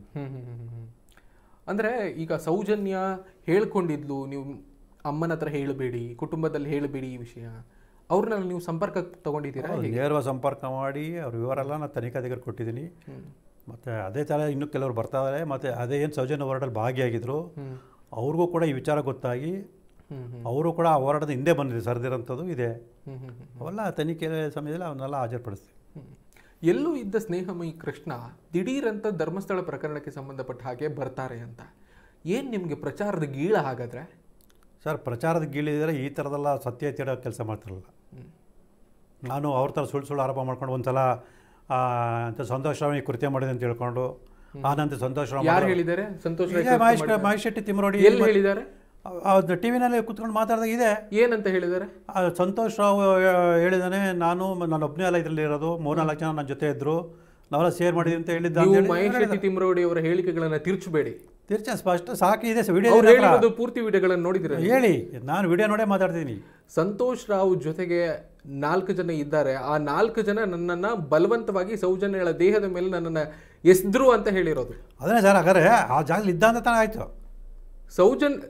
ಎಲ್ಲೋ ಅಂದ್ರೆ ಬಾಹುಬಲಿ ಬೆಟ್ಟದಲ್ಲಿರುವಂತಹ ಸಂತೋಷ್ ರಾವ್ನನ್ನ ಈ 4 ಜನ ಅಲ್ಲಿ ಬಲವಂತವಾಗಿ ತಗೊಂಡು ಹೋಗಿದ್ದಾರೆ ಸರ್. ಅದನ್ನೇ ಹೇಳ್ತೀನಿ. ಈಗ ಅವ್ರ ಪ್ರಕಾರನೇ ಸಂತೋಷ್ ರಾವ್ ಕೃತ್ಯ ನಡೆದ ಜಾಗದಲ್ಲಿ ಇದ್ದ ತಾನೆ. ಎಲ್ಲಿ ಅದು ಹೇಳಲ್ಲ. ಈಗ 4 ಜನ ಸೇರಿ ಆ ಸೌಜನ್ಯ ದೇಹದ ಮೇಲೆ ತಳ್ಳೋದ್ರು ಅಂತ ಹೇಳ್ತಾರಲ್ಲ, ಅಲ್ಲಿ ಅವನು ಅಲ್ಲಿ ಇದ್ದ ಅಂತ ತಾನೇ ಅರ್ಥ ಆಗುತ್ತೆ ನಿಮ್ಗೆ. ನೀವು ಹೇಳ್ತಾ ಇರೋದು ಒಂದು ಒಳ್ಳೆ ಸಿನಿಮಾ ಕಥೆ ಅಂತ ಅನಿಸ್ತಾ ಇಲ್ವಾ? ಸಿನಿಮಾ ಕಥೆ ಯಾಕೆ ಸರ್? ತನಿಖೆ ಮಾಡೋಕೆ ಗೊತ್ತಾಗುತ್ತೆ. ಈಗ ಅದನ್ನೇ ಹೇಳ್ತಿಲ್ಲ, ಒಂದು ಮೈಸೂರಲ್ಲಿ ಕೊಲೆ ಪ್ರಕರಣ ನಾನು ಹೋರಾಟ ಮಾಡುವಾಗ ಜನ ಹೀಗೆ ಮಾತಾಡ್ತಿದ್ರು. ಸತ್ಯ ಈಚೆ ಬಂದಾಗ ಸತ್ಯ ಬರ್ತಾ ಇಲ್ವಲ್ಲ. ತನಿಖೆ ಇನ್ನೂ ಶೂರನೇ ಆಗಿಲ್ಲಲ್ಲ, ತನಿಖೆ ಆಗಬೇಕಲ್ಲ. CBI ಆಗಿದೆ. ಅದನ್ನೇ ಹೇಳ್ತಿಲ್ಲ ಸರ್, ಆವಾಗ ನಡೆದಿರೋ ಇದೇ ಬೇರೆ. ಸೊ ಈಗ ನಾನು ಕೊಟ್ಟಿರೋ ಅರ್ಜಿನೇ ಬೇರೆ. ಸೊ ಸಾಕ್ಷಿ ಇಟ್ಕೊಂಡು ತನಿಖೆ ಮಾಡಲಿ. ಎಲ್ಲಿ ನ್ಯಾಯ ಸಿಗುತ್ತೆ ಅಂತ ನಿಮ್ಗೆ ಅನಿಸುತ್ತೆ? ಎಲ್ಲ ದಾಖಲೆಗಳನ್ನು ನಾಶ ಮಾಡಿದ್ದಾರೆ. ಆಕೆಯ ವೆಜಿನಲ್ ಸ್ವ್ಯಾಬನ್ನು ಕೂಡ ಪರೀಕ್ಷೆ ಮಾಡೋದಕ್ಕೆ ತಡು ಮಾಡಿದ್ದಾರೆ. ಇನ್ನೆಲ್ಲಿ ನ್ಯಾಯ ಸಿಗುತ್ತೆ ಸೌಜನ್ಯಕ್ಕೆ? ಸರ್, ಸ್ವಲ್ಪ ದಿನಗಳ ಕಾಯಿಲೆ ಗೊತ್ತಾಗುತ್ತೆ. ತನಿಖೆ ನಡೆದಾಗ ಯಾವ ರೀತಿಯಲ್ಲಿ ಸತ್ಯ ಈಚೆ ಬರುತ್ತೆ, ಯಾರಿಗೆ ಶಿಕ್ಷೆ ಆಗುತ್ತೆ, ಇಡೀ ರಾಜ್ಯ ಜನಕ್ಕೆ ಅಲ್ಲ ದೇಶ ಜನಕ್ಕೆ ಗೊತ್ತಾಗುತ್ತೆ. ಈಗ 13 ವರ್ಷಗಳು ಇಡೀ ದೇಶ ರಾಜ್ಯ ಎಲ್ಲ ಗಮನದ ರೀತಿಯಲ್ಲಿ ಇಷ್ಟೊಂದು ದೊಡ್ಡ ಮಟ್ಟ ಹೋರಾಟ ಮಾಡಿದಾರಲ್ಲ, ಅವರೆಲ್ಲರೂ ಗೊತ್ತಾಗುತ್ತೆ. ನೀವು ಯಾರ ಪರ? ಸೌಜನ್ಯನ ಪರನ, ಧರ್ಮಸ್ಥಳದ ಪರನ, ಧರ್ಮಾಧಿಕಾರಿಗಳ ಪರನ? ನಾನು ಸೌಜನ್ಯ ಪರ. ಏನು ಅನ್ಯಾಯ ದೌರ್ಜನ್ಯಕ್ಕೊಳಗಾಗ್ಯಾರ ಅವ್ರ ಪರ. ಆಕೆ ಯಾರು ದೌರ್ಜನ್ಯ ಆಕೆ ಕೊಲೆ ಮಾಡಿದ್ರೆ ಅವ್ರು ಶಿಕ್ಷೆ ಹಾಕೋಣ ಉದ್ದೇಶ ಅಷ್ಟೇ. ಹಾಗಾದರೆ ಸೌಜನ್ಯಳ ತಾಯಿ ಕುಸುಮಾವತಿ ಮತ್ತು ವಿಠಲ್ ಗೌಡ, ಮಹೇಶ್ ಶೆಟ್ಟಿ ತಿಮ್ಮರೋಡಿ, ಗಿರೀಶ್ ಮಠಣ್ಣನವರು ಇವರೆಲ್ಲ ಸೌಜನ್ಯ ಪರ ಅಲ್ವಾ? ಹಾಗಾದರೆ ಖಂಡಿತ ಅಲ್ಲ. ಅವ್ರು ಇದ್ದಿದ್ರೆ ಕಾನೂನುಬದ್ಧವಾಗಿ ನ್ಯಾಯಾಲಯಕ್ಕೆ ಅರ್ಜಿ ಸಲ್ಲಿಸಿ ಒಂದು ಸರಿಯಾದ ತನಿಖೆ ಮಾಡಿ ಆದೇಶ ಮಾಡಿಸಿದ್ರು. 13 ವರ್ಷಗಳಿಂದ ಅಷ್ಟೆಲ್ಲ ಹೋರಾಟಗಳನ್ನು ಮಾಡ್ಕೊಂಡು ಬಂದ್ರಲ್ಲ, ಅವ್ರಿಗೆ ಬೇಕಿತ್ತ ಇಷ್ಟೆಲ್ಲ ದುಡ್ಡು ಖರ್ಚು ಮಾಡಿ? ಹೇಳ್ತಿಲ್ಲ ಸರ್, ಅವ್ರ ಹೋರಾಟ ಉದ್ದೇಶನೇ ಬೇರೆ. ಏನು ಉದ್ದೇಶ? ಅದೇ ಧರ್ಮಸ್ಥಳದ ಅಪಪ್ರಚಾರ ಮಾಡ್ಬೇಕಂತೇಳಿ. ಯಾಕ್ರಿ? ಅವರೆಲ್ಲ ಕೂಡ ಹಿಂದೂ ಸಂಘಟನೆಗಳಿಂದ ಬಂದವರು ಸರ್. ಇಲ್ಲಿ ಹಿಂದೂ ಮತ್ತೊಂದು ಪ್ರಶ್ನೆ ಬರಲ್ಲ ಸರ್. ಹಿಂದೂ ಆಗಿದ ತಕ್ಷಣ ಹಿಂದೂನ ದ್ವೇಷ ಮಾಡಬರ್ತೇನಿರಲ್ಲ. ಮತ್ತೆ ಅವ್ರ ಉದ್ದೇಶ ಸ್ಪಷ್ಟಕೊಂಡು ಬರುತ್ತೆ. ಅವರು ಜೈನ ಕುಟುಂಬದವರು, ಹೆಗ್ಡೆ ಅವರು, ಅವ್ರ ಕೈ ಆಡಳಿತದಲ್ಲಿ ಹಿಂದೂ ದೇವಸ್ಥಾನ ಇರೋದು ಬೇಡ. ಅವ್ರ ಉದ್ದೇಶ ಅದು. ನಾನು ಅದನ್ನೇ ಕೇಳ್ತೀನಿ ಸರ್. 13 ವರ್ಷ ಇವರೇನು ಹೋರಾಟ ಮಾಡಿದ್ರು? ಸೌಜನ್ಯ ಪರವಾಗಿ ಏನು ಹೋರಾಟ ಮಾಡಿದ್ದಾರೆ? ಭಾಷಣಗಳು ಮಾಡಿದರೆ, ಕಾರ್ಯಕ್ರಮ ಮಾಡಿದರೆ, ಮಾಧ್ಯಮದ ಬಾಯಿ ಬಂದಾಗ ಮಾತಾಡಿದ್ರೆ ಬಿಟ್ಟರೆ ಸೌಜನ್ಯಕ್ಕೆ ನ್ಯಾಯ ಕೊಡಿಸೋ ನಿಟ್ಟಿನಲ್ಲಿ ಏನು ಮಾಡಿದ್ದಾರೆ ಹೇಳಿ ಸರ್? ಅವರು RT ನಿಮ್ಮ ಹಾಗೆ RT ಇಂದ ದಾಖಲೆಗಳನ್ನು ತೆಗೆದಿದ್ದಾರೆ, ಒಂದಿಷ್ಟು ಮಾಹಿತಿಗಳನ್ನು ಹೊರಗೆ ಹಾಕಿದ್ದಾರೆ, ಸರಿ, ಎಲ್ಲದನ್ನು ಮಾಡಿದ್ದಾರೆ. ತನಿಖಾ ಸಂಸ್ಥೆಗಳಿಗೆ ದಾಖಲೆಗಳನ್ನು ಪೂರೈಸಿದ್ದಾರೆ. ಕೊಡಿ ಸರ್, ಯಾವ ಸಾಕ್ಷಿಗಳನ್ನ ಇದು ಮಾಡಿದ್ದಾರೆ ಕೊಡಿ.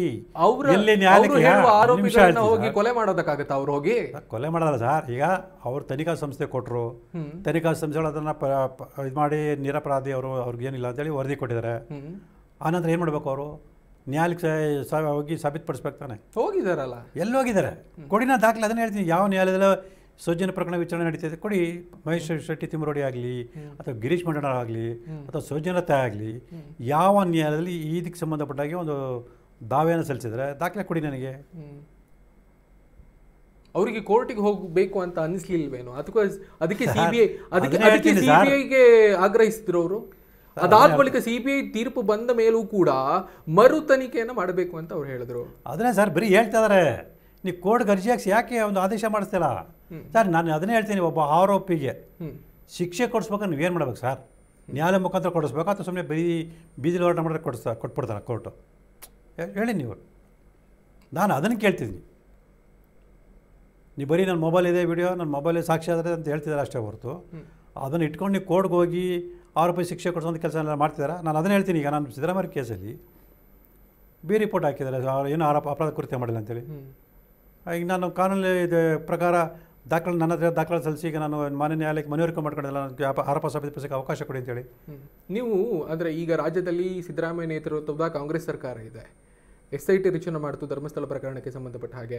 ಮೂಡದಲ್ಲಿ ನಿಮ್ಗೆ ಒಂದಿಷ್ಟು ಸೋಲ್ ಕಾಣಿಸ್ತು ಅಂತ ನನಗನ್ಸುತ್ತೆ. ಆ ದ್ವೇಷಕ್ಕೆ ಈ ರೀತಿಯ ಪ್ರಯತ್ನ ಎಲ್ಲ ನೀವು ಮಾಡ್ತಿದ್ದೀರಾ, ದ್ವೇಷ ತೀರಿಸ್ಕೊಳ್ಳೋದಕ್ಕೆ? ಸರ್, ಅಲ್ಲಿ ನಾನು ಯಾವುದೂ ಸೋಲ್ ಕಂಡಿಲ್ಲ. ತನಿಖಾಧಿಕಾರಿಗಳು ಅಂತಿಮ ವರದಿ ಸಲ್ಲಿಸಿದ್ದಾರೆ ಅಂದರೆ ನನ್ನ ಆರೋಪ ಸುಳ್ಳು ವರದಿ ಸಲ್ಲಿಸಿದ ತಕ್ಷಣ ಅದು ಅವರ ಒಂದು ಕರ್ತವ್ಯಕ್ಕೆ ವಿರುದ್ಧ ನಡ್ಕೊಂಡ್ರೆ ಅಷ್ಟೇ ಹೊರತು ಸೊ ನನಗೆ ಖಂಡಿತವಾದ ಅದು ಹಿನ್ನಡೆಲ್ಲ. ಒಂದು ರೀತಿ ನನಗೆ ಅನುಕೂಲನೇ. ಯಾಕೆ ಅಂತ ಹೇಳಿದ್ರೆ ಅವ್ರೇನಾದ್ರು ಚಾರ್ಜ್ ಶೀಟ್ ಸಲ್ಲಿಸಿದರೆ ಅವ್ರಿಗೆ ಬೇಕಾದಂಥ ವಕೀಲರನ್ನ ಸರ್ಕಾರಿ ಅಭಿಯೋಜಕ ನೇಮಕ ಮಾಡಿಕೊಂಡು ಆ ಒಂದು ವಿಚಾರಣೆ ಸಂದರ್ಭದಲ್ಲಿ ತಮಗೆ ಬೇಕಾದ ರೀತಿಯಲ್ಲಿ ಮಾಡಿ ಅಲ್ಲಿ ಅಂಥದ್ದು ಅವ್ರ ವಿರುದ್ಧ ಪರವಾಗಿ ವರದಿ ತೀರ್ಪು ಬರೋ ರೀತಿಯಲ್ಲಿ ಮಾಡೋ ಸಾಧ್ಯತೆಗಳಿತ್ತು. ಈಗ ನನ್ನ ಕೈಗೆ ನೇರವಾಗಿ ಪ್ರಕರಣ ಸಿಕ್ಕಿದೆ. ಈಗ ನಾನು ಆರೋಪ ಸಾಬೀತುಪಡಿಸಿ ಅವ್ರ ಶಿಕ್ಷೆ ಕೊಡಿಸೋಕೆ ಅನುಕೂಲ ಆಗಿದೆ. ಸೊ ನಮ್ಮ ಉದ್ದೇಶ ಏನಿದೆ ಅದ್ರ ಬಗ್ಗೆ ನಾವು ಅದು ಮಾಡಬೇಕು ಹೊರತು ಸುಮ್ಮನೆ ಬಾಯಿ ಬಂದಾಗ ಮಾತಾಡಿದ್ರೆ ಏನು ಉಪಯೋಗ ಇಲ್ಲ. ನಾನು ಅದನ್ನೇ ಹೇಳ್ತೀನಿ. ಸೊ ನಿಮ್ಮ ಹತ್ರ ಸಾಕ್ಷಿಗಳನ್ನ ತನಿಖಾ ಸಂಸ್ಥೆಗಳು ಪರಿಗಣಿಸಲಿಲ್ಲ. ನಿಮ್ಮ ಹತ್ರ ಸಾಕ್ಷಿಗಳನ್ನ ಕೊಟ್ಟು ಯಾಕೆ ಅವ್ರನ್ನ ಶಿಕ್ಷೆ ಕೊಡಿಸೋ ಪ್ರಯತ್ನ ಮಾಡ್ತಿಲ್ಲ? ಈಗ ಸೌಜನ್ಯನ ಕೇಸ್ನ ಹಿನ್ನೆಲೆಯಲ್ಲಿ ಈ ಧರ್ಮಸ್ಥಳದ ಬುರುಡೆ ಪ್ರಕರಣ ಮೇಲ್ಬಂತು ಅಂತ, ಅದಕ್ಕೆ ಸೌಜನ್ಯ ಪರ ಹೋರಾಟಗಾರರೆಲ್ಲರೂ SIT ತನಿಖೆ ಆಗಬೇಕು ಅಂತ ಆಗ್ರಹಿಸಿದರು. ಸರ್ಕಾರ ಬಹಳ ಪ್ರಮುಖವಾಗಿ ಮಹಿಳಾ ಆಯೋಗದ ಅಧ್ಯಕ್ಷರು ಕೂಡ SIT ತನಿಖೆಗೆ ಆಗ್ರಹಿಸಿದರು. ಅದಾದ ನಂತರ ಸರ್ಕಾರ SIT ರಚನೆ ಮಾಡ್ತು, ತನಿಖೆಗೆ ಹೋಯಿತು. ಅಷ್ಟೆಲ್ಲ ತನಿಖೆ ಮಾಡ್ತಾ ಇರುವಂತಹ ಸಂದರ್ಭದಲ್ಲಿ ನೀವು ಸೌಜನ್ಯನ ಪ್ರಕರಣದ ಬಗ್ಗೆ ಮೇಲೆತ್ತಿ ವಿಚಾರಗಳನ್ನು ಹೇಳುವಾಗ ತನಿಖೆಯನ್ನು ದಿಕ್ಕು ತಪ್ಪಿಸ್ತಾ ಇದ್ದೀರಿ ಅಂತ ನಿಮ್ಗೆ ಅನಿಸ್ತಾ ಇಲ್ವಾ? ಸರ್, ಸೌಜನ್ಯ ಪ್ರಕರಣ ತನಿಖೆ ನಡೀತಿಲ್ಲ, ತನಿಖೆ ದಿಕ್ಕಿಸೋದು ಹೆಂಗೆ ಬರ್ತದೆ ಸರ್? SIT ರಚನೆ ಮಾಡೋದು ಅಲ್ಲಿ ಬುರುಡೆಗಳು ಏನು ಸಿಕ್ಕಿದೆ ಎಲ್ಲ ಪ್ರಕರಣ ಇಟ್ಕೊಂಡು ತನಿಖೆ ಮಾಡಿ ಅಂತ ಬಹಳ ಕ್ಲಿಯರ್ ಆಗಿ ಹೇಳಿದೆ. SIT ಯಾವುದೇ ದೂರುಗಳು ಬಂದರು, ಧರ್ಮಸ್ಥಳದ ವಿಚಾರಕ್ಕೆ ಸಂಬಂಧಪಟ್ಟ ಹಾಗೆ ಯಾವುದೇ ಅಸಹಜ ಸಾವು ಅಥವಾ ಕೊಲೆ ಅತ್ಯಾಚಾರ ಇದು ಯಾವುದೇ ದೂರುಗಳು ಬಂದರೂ SIT ಅದನ್ನು ಸ್ವೀಕರಿಸಬೇಕು ಅಂತ ಹೇಳಿದೆ. ಮಾಡಲಿ, ಇದು ತನಿಖೆ ಮಾಡಲಿ. ಕೊಟ್ಟಿರೋದು ಕಂಪ್ಲೇಂಟ್ ಯಾರಿಗೆ? ನಾನು SP ಕೊಟ್ಟಿದ್ದೀನಿ. ಯಾಕೆ ಕೊಡಬೇಕಿತ್ತು? SIT ಕೊಡ್ಬೋದು, ಸಂಬಂಧಪಟ್ಟ ಅಧಿಕಾರಿ ಅವರು SITಗೆ ಕಳಿಸ್ಬೇಕು, ಅವರೇ ಕಳಿಸ್ತಾರೆ. ನೀವೇ ಹೋಗಿ ಕೊಡ್ಬೋದಿತ್ತಲ್ಲ. 2 ಕಚೇರಿಗಳನ್ನು ತೆಗೆದಿದೆ, ಮಂಗಳೂರಲ್ಲಿ ಒಂದು, ಬೆಳ್ತಂಗಡಿಯಲ್ಲಿ ಒಂದು. ನೀವ್ಯಾಕೆ ಅಲ್ಲಿಗೆ ಹೋಗಲಿಲ್ಲ? ಸರ್, ನಾನು ದೂರಜಿಯಲ್ಲಿ ಕೊಡಬೇಕು ಕೊಟ್ಟಿದ್ದೀನಿ, ಸಂಬಂಧಪಟ್ಟ ಅಧಿಕಾರಿ ಕೊಟ್ಟಿದ್ದೀನಿ. ಅವ್ರು ಅಲ್ಲಿಗೆ ಕಳ್ಸೋ ಕರ್ತವ್ಯ ಅವ್ರದ್ದು. ಸೊ ಅಲ್ಲೇ ಕೊಡಬೇಕು ಇಲ್ಲೇ ಕೊಡಬೇಕು ಅಂತ ನಿಯಮ ಏನಿಲ್ಲ. ಅಲ್ಲೇ ಕೊಟ್ಟರಷ್ಟೇ ಪರಿಗಣಿಸೋದು ಅಲ್ಲಿ ಪರಿಗಣಿಸುತ್ತೆ. ಸೊ ಈಗ ಇಡೀ ರಾಜ್ಯದಲ್ಲಿ ಎಲ್ಲಿ ಬೇಕಾದ್ರೆ ದೂರು ಕೊಡ್ಬೋದು, ಅವರ ಸಂಬಂಧಪಟ್ಟರು ಕೊಡ್ತಾರೆ. ಇಲ್ಲಿ ದೂರು ಕೊಟ್ಟಿರೋದು ಮುಖ್ಯ ಹೊರತು ದೂರು ಎಲ್ಲಿ ಕೊಟ್ಟಿರೋದು ಮುಖ್ಯ ಅಲ್ಲ. ಈಗ ದೂರಲ್ಲಿ ಕೊಟ್ಟಿದ್ದೀನಿ, ಅವ್ರು ಅಲ್ಲೇ ಇದು ಮಾಡಿ ಕಳಿಸಿರ್ಬೋದು. ನಿಮ್ಮ ವಿರುದ್ಧ ತನಿಖೆ ಆಗಬೇಕು ಅಂತ ವೆಂಕಪ್ಪ ಕೋಟ್ಯಾನವರು ದೂರು ನೀಡಿದ್ದಾರೆ ಪೊಲೀಸ್ ಸ್ಟೇಷನ್ಗೆ. ಅದಕ್ಕೆ ಉತ್ತರ ಕೊಟ್ಟಿದ್ದೀನಿ. ಏನು ಕೊಟ್ರಿ? ಅದೇ ತನಿಖೆ ಮಾಡಿ ಅಂತ ಹೇಳಿ, ತನಿಖೆ ಮಾಡಿ ಸ್ವಾಮಿ ನನ್ನ ಕಾಲ್ ಡೀಟೇಲ್ಸ್ ಟವಲೇಷನ್ ತೆಗೀರಿ, ನನ್ನ ಹಿಂದೆ ಯಾರಿದಂತೆ ಪಾಪ ಅವ್ರಿಗೆ ತಿಳಿಸಿ ಅಂತ ಹೇಳಿದ್ದೀನಿ. ಮತ್ತು ಅವ್ರ ಮೇಲೆ ಕ್ರಮ ತಗೊಳ್ಳಿ ಅಂತಲೇ ಹೇಳಿದ್ದೀನಿ. ಈಗ ಕೊಲೆಗಾರರ ಜೊತೆ ನಾನು ಸಾಮಾನ್ಯವಾಗಿದೆ ಅಂತ ಹೇಳ್ತಾ ಇದ್ದಾರೆ. ಹಾಗಾದ್ರೆ ಕೊಲೆಗಾರರು ಅಂತ ಅವ್ರಿಗೆ ಗೊತ್ತು. ಕೊಲೆಗಾರ ಅಂತ ಯಾರು ಗೊತ್ತ ಮೇಲೆ ಇವರು ಯಾಕೆ ಅವ್ರು ದೂರು ಕೊಟ್ಟಿಲ್ಲ, ಆ ಕೊಲೆಗಾರ ವಿರುದ್ಧ ಕ್ರಮ ತಗೊಳ್ಳಿ ಅಂತೇಳಿ? ಅದು ಅಪರಾಧ ಕೃತ್ಯ. ಹಾಗಾಗಿ ಅವ್ರ ಮೇಲೆ ಕ್ರಮ ತಗೊಳ್ಳಿ ಅಂತಲೂ ಕೂಡ ನಾನು ಅರ್ಜಿ ಕೊಟ್ಟಿದ್ದೀನಿ. ನೀವು ಮಾನಸಿಕವಾಗಿ ಸರಿ ಇದ್ದೀರಾ? ಯಾಕೆ ನಿಮ್ಗೆ ಯಾಕಾಗ ಅನುಮಾನ ಬರುತ್ತೆ? ಅಲ್ಲ, ಮಂಪರು ಪರೀಕ್ಷೆ ಮಾಡಬೇಕು ಅಂತ ದೂರು ಬಂತು, ಅದಕ್ಕೆ ಕೇಳಿದೆ. ಅಲ್ಲ, ಮಾಡಲಿ ಸರ್. ಮಾನಸಿಕ ಅಸ್ವಸ್ಥ ಮಂಪರು ಪರೀಕ್ಷೆ ಮಾಡಿ ಅಂತಲ್ಲ. ಮಂಪರು ಪರೀಕ್ಷೆ ಮಾಡೋದು ಅಪರಾಧ ಕೃತ್ಯ ಸುಮಾರು ಸತ್ಯ ಆಯ್ತು ಇದಕ್ಕೆ. ನೀವು ಸುಳ್ಳು ಹೇಳಿದ್ದೀರಿ ಅನ್ನೋ ಕಾರಣಕ್ಕೆ ಮಾಡಲಿ. ಯಾರು ಬೇಡ ಅಂದ್ರೆ ಈಗ ನಾನೇನು ಬೇಡ ಅಂತ ಹೇಳಿದಾನ? ನೀವು ಹೇಳಿದ ತಕ್ಷಣ ಮಂಪರು ಪರೀಕ್ಷೆ ಮಾಡೋದು ಮಾಡಲಿ, ಖಂಡಿತವಲ್ಲ ನಾನು ರೆಡಿ ಇದ್ದೀನಿ. ಸ್ನೇಹಮಯಿ ಕೃಷ್ಣ ಅವರ ಆರ್ಥಿಕ ಸ್ಥಿತಿ ಹೇಗಿದೆ? ಸರ್, ಅದು ಆರ್ಥಿಕ ಸ್ಥಿತಿಗೂ ಇದಕ್ಕೂ ಸಂಬಂಧ ಇಲ್ಲ ಸರ್. ಹೇಳಿ ಸರ್. ಅಲ್ಲ, ಅದು ಅವಶ್ಯಕತೆ ಅಂತ ಸರ್. ಕಾನೂನು ಸ್ಪಷ್ಟವಾಗಿರುತ್ತೆ, ವೈಯಕ್ತಿಕ ವಿಚಾರವನ್ನು ಬಹಿರಂಗಪಡಿಸಬಾರ್ದು. ನನ್ನ ಆರ್ಥಿಕ ಸ್ಥಿತಿಗೂ ಇದಕ್ಕೂ ಸಂಬಂಧ ಇಲ್ಲ. ಅಲ್ಲ, ಒಂದು ಸಾಮಾಜಿಕವಾಗಿ ಹೇಳೋದಾದ್ರೆ ಮಧ್ಯಮ ಹಂತದಲ್ಲೋ ಅದರ ಅವಶ್ಯಕತೆ ಇಲ್ಲ ಸರ್. ಅಂದರೆ ಈಗ ಸೌಜನ್ಯ ಹೋರಾಟಗಾರರೆಲ್ಲ ಹೇಳ್ತಾ ಇರೋದು ಏನು ಕೇಳಿದ್ರೆ, ಧರ್ಮಸ್ಥಳದಿಂದ ತಲುಪಬೇಕಾಗಿರೋದು ಸ್ನೇಹಮಯಿ ಕೃಷ್ಣ ಅವರಿಗೆ ತಲುಪಿದೆ, ಹಾಗಾಗಿ ಇದೆಲ್ಲ ಮಾಡ್ತಿದ್ದಾರೆ ಅಂತ ಅವ್ರು ಹೇಳ್ತಾರೆ. 1000 ಹೇಳ್ತಾರೆ. ತನಿಖೆ ಮಾಡಿದ್ದು ಹೇಳಿದಿಲ್ಲ ನಾನು. ನೀವು ನಾನು ಕಾಲ್ಡೆ ಟವರ್ ಎಲೆಕ್ಷನ್ ತೆಗೆದು ನಾನು ಯಾರು ಸಂಪರ್ಕ ಮಾಡಿ ಹೇಳಿದ್ದೀನಿ. ನಾನು ಬಹಿರಂಗವಾಗಿ ಹೇಳಿದ್ದೀನಿ, ಅರ್ಜಿನೇ ಕೊಟ್ಟಿದ್ದೀನಿ. ಅರ್ಜಿನೇ ಕೊಟ್ಟಿಲ್ಲ, ತನಿಖೆ ಮಾಡಿಸ್ಲಿ, ಬೇಡ ಅಂತ ಹೇಳ್ತಿಲ್ವಲ್ಲ. ನಾನು ಏನು ಹೇಳಿದ್ರೆ ಬೇಡ ಅಂತ ಹೇಳಿ ನಾನೇ ಬರೆದು ಕಳ್ತಿದ್ದೀನಲ್ಲ, ನಿಮ್ಗೆ ದಾಖಲೆ ಕೊಡ್ತೀನಿ.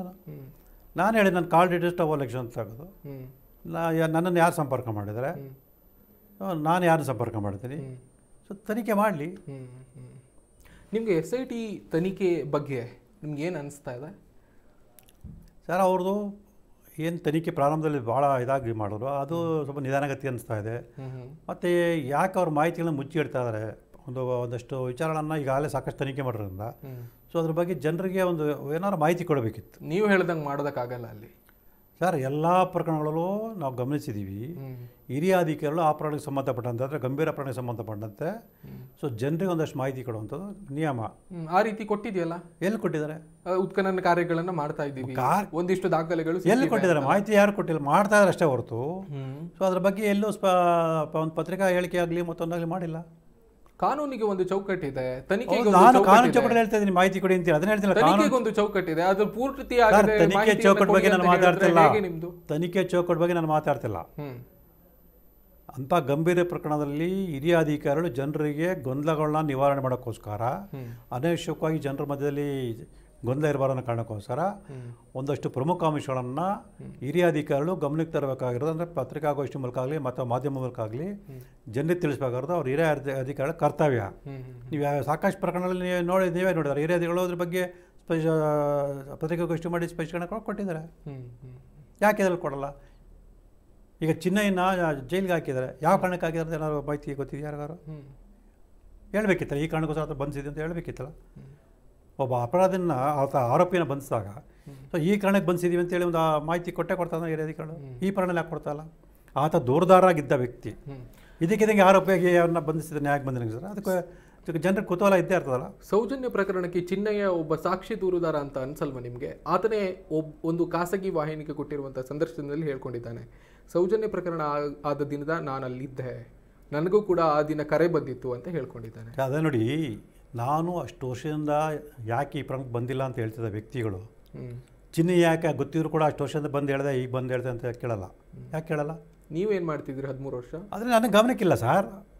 ನಾನು ಹೇಳ್ತೇನಲ್ಲ, ನಾನು ಸ್ಪಷ್ಟವಾಗಿ ಹೇಳ್ತೇನೆ, ನಾನು ಬೇರೆ ಎಲ್ಲ ಗಮನಕ್ಕಿರುತ್ತೆ, ಇಷ್ಟು ದೊಡ್ಡ ಪ್ರಕರಣ ಗಮನಕ್ಕಿರಲ್ಲ ಅಂತ ಹೇಳಿದ್ರೆ ಹೆಂಗೆ ಅದು ಸರ್? ಅದು ತನಿಖೆ ನಡೀತಿತ್ತು, ವಿಚಾರಣೆ ನಡೀತಿತ್ತು, ಅವ್ರ ಹೋರಾಟಗಳು ಸಾಕಷ್ಟು ದೊಡ್ಡ ಮಟ್ಟದಲ್ಲಿ ಇದೆಲ್ಲ ಗೊತ್ತು ನಿಮಗೆ. ತನಿಖೆ ಪ್ರಕರಣ ಸರ್, ಅವ್ರು ಸತ್ಯ ಎತ್ತಿಡೋದು ಮಾಡ್ತಿದ್ವಿ.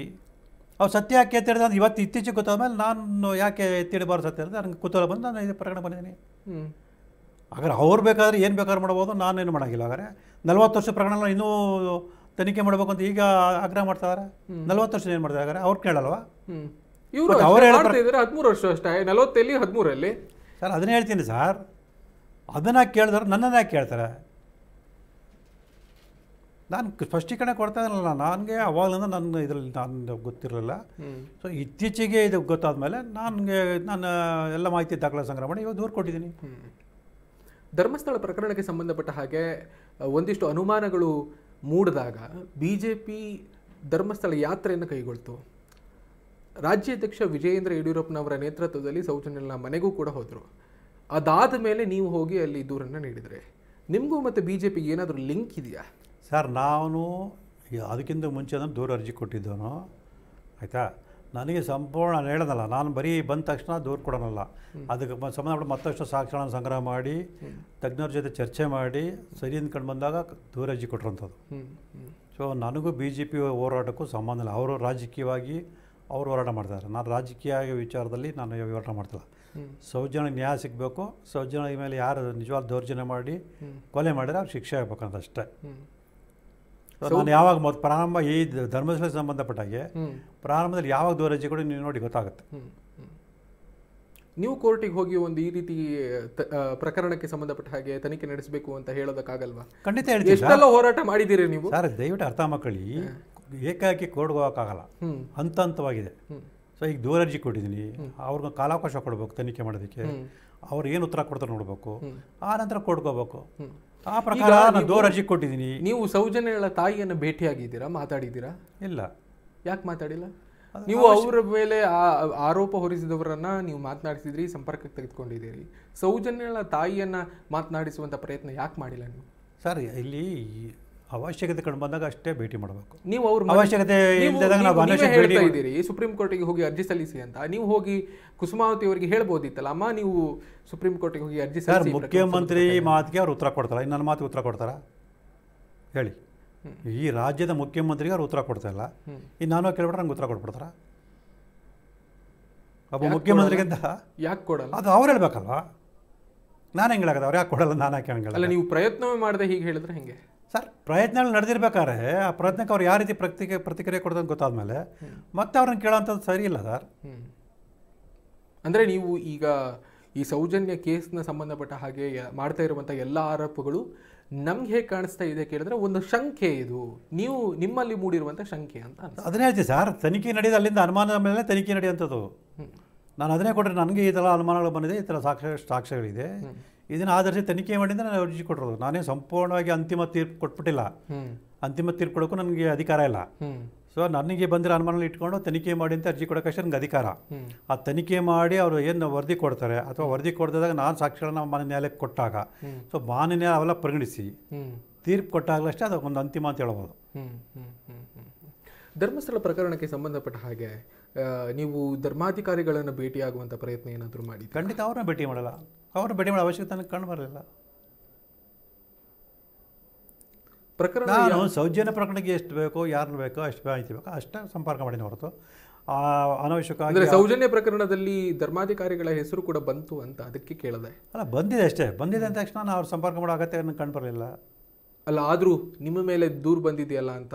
ಅಲ್ಲ, ಅದನ್ನೇ ಸರ್, ಅವ್ರ ಮಾಡೋ ಅವಶ್ಯಕತೆ ಇಲ್ಲ ನನಗೆ.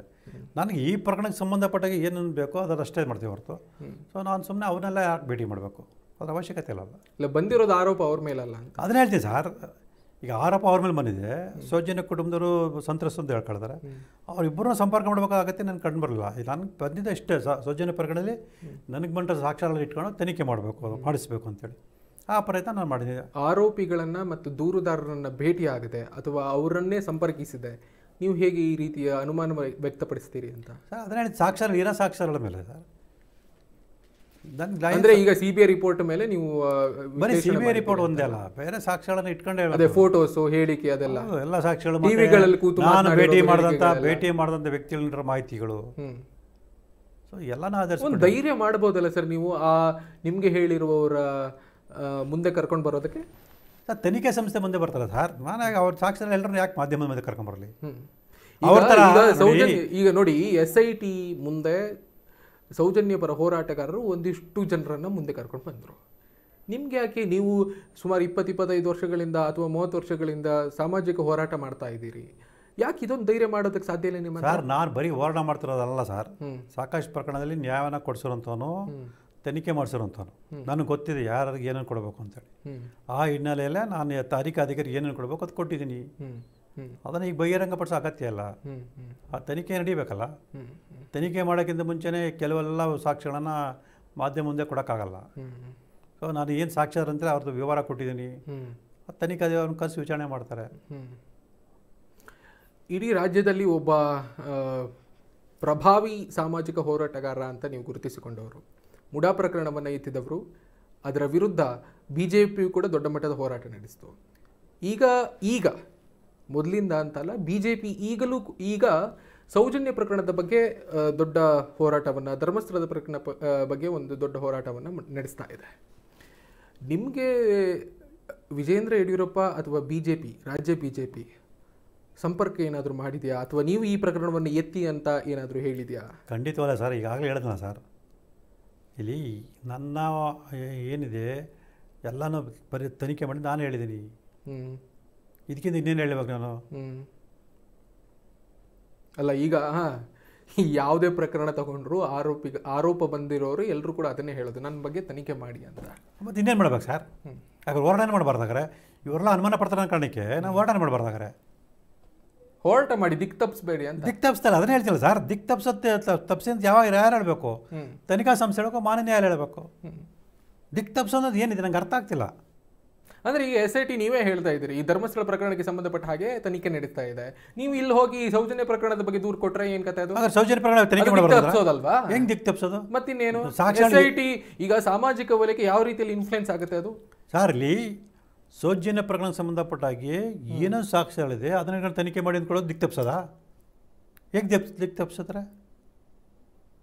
ಹೇಳಿ, ಯಾವ ರೀತಿ ದಿಕ್ ತಪ್ಪಿಸೋಂಥದ್ದು? ಒಂದು ತನಿಖಾ ಸಂಸ್ಥೆ, ನಿಮ್ಮ ಪ್ರಕಾರ ತನಿಖಾ ಸಂಸ್ಥೆಗೆ ಆ ಪ್ರಕರಣಕ್ಕೆ ಸಂಬಂಧಪಟ್ಟ ಸಾಕ್ಷ್ಯಗಳನ್ನು ಕೊಟ್ಟು ಈ ನಿಟ್ಟಿನಲ್ಲಿ ತನಿಖೆ ಮಾಡೋ ಅಂತ ಹೇಳೋದು ತನಿಖಾ ದಿಕ್ಕನ್ನು ತಪ್ಪಿಸೋಂಥದ.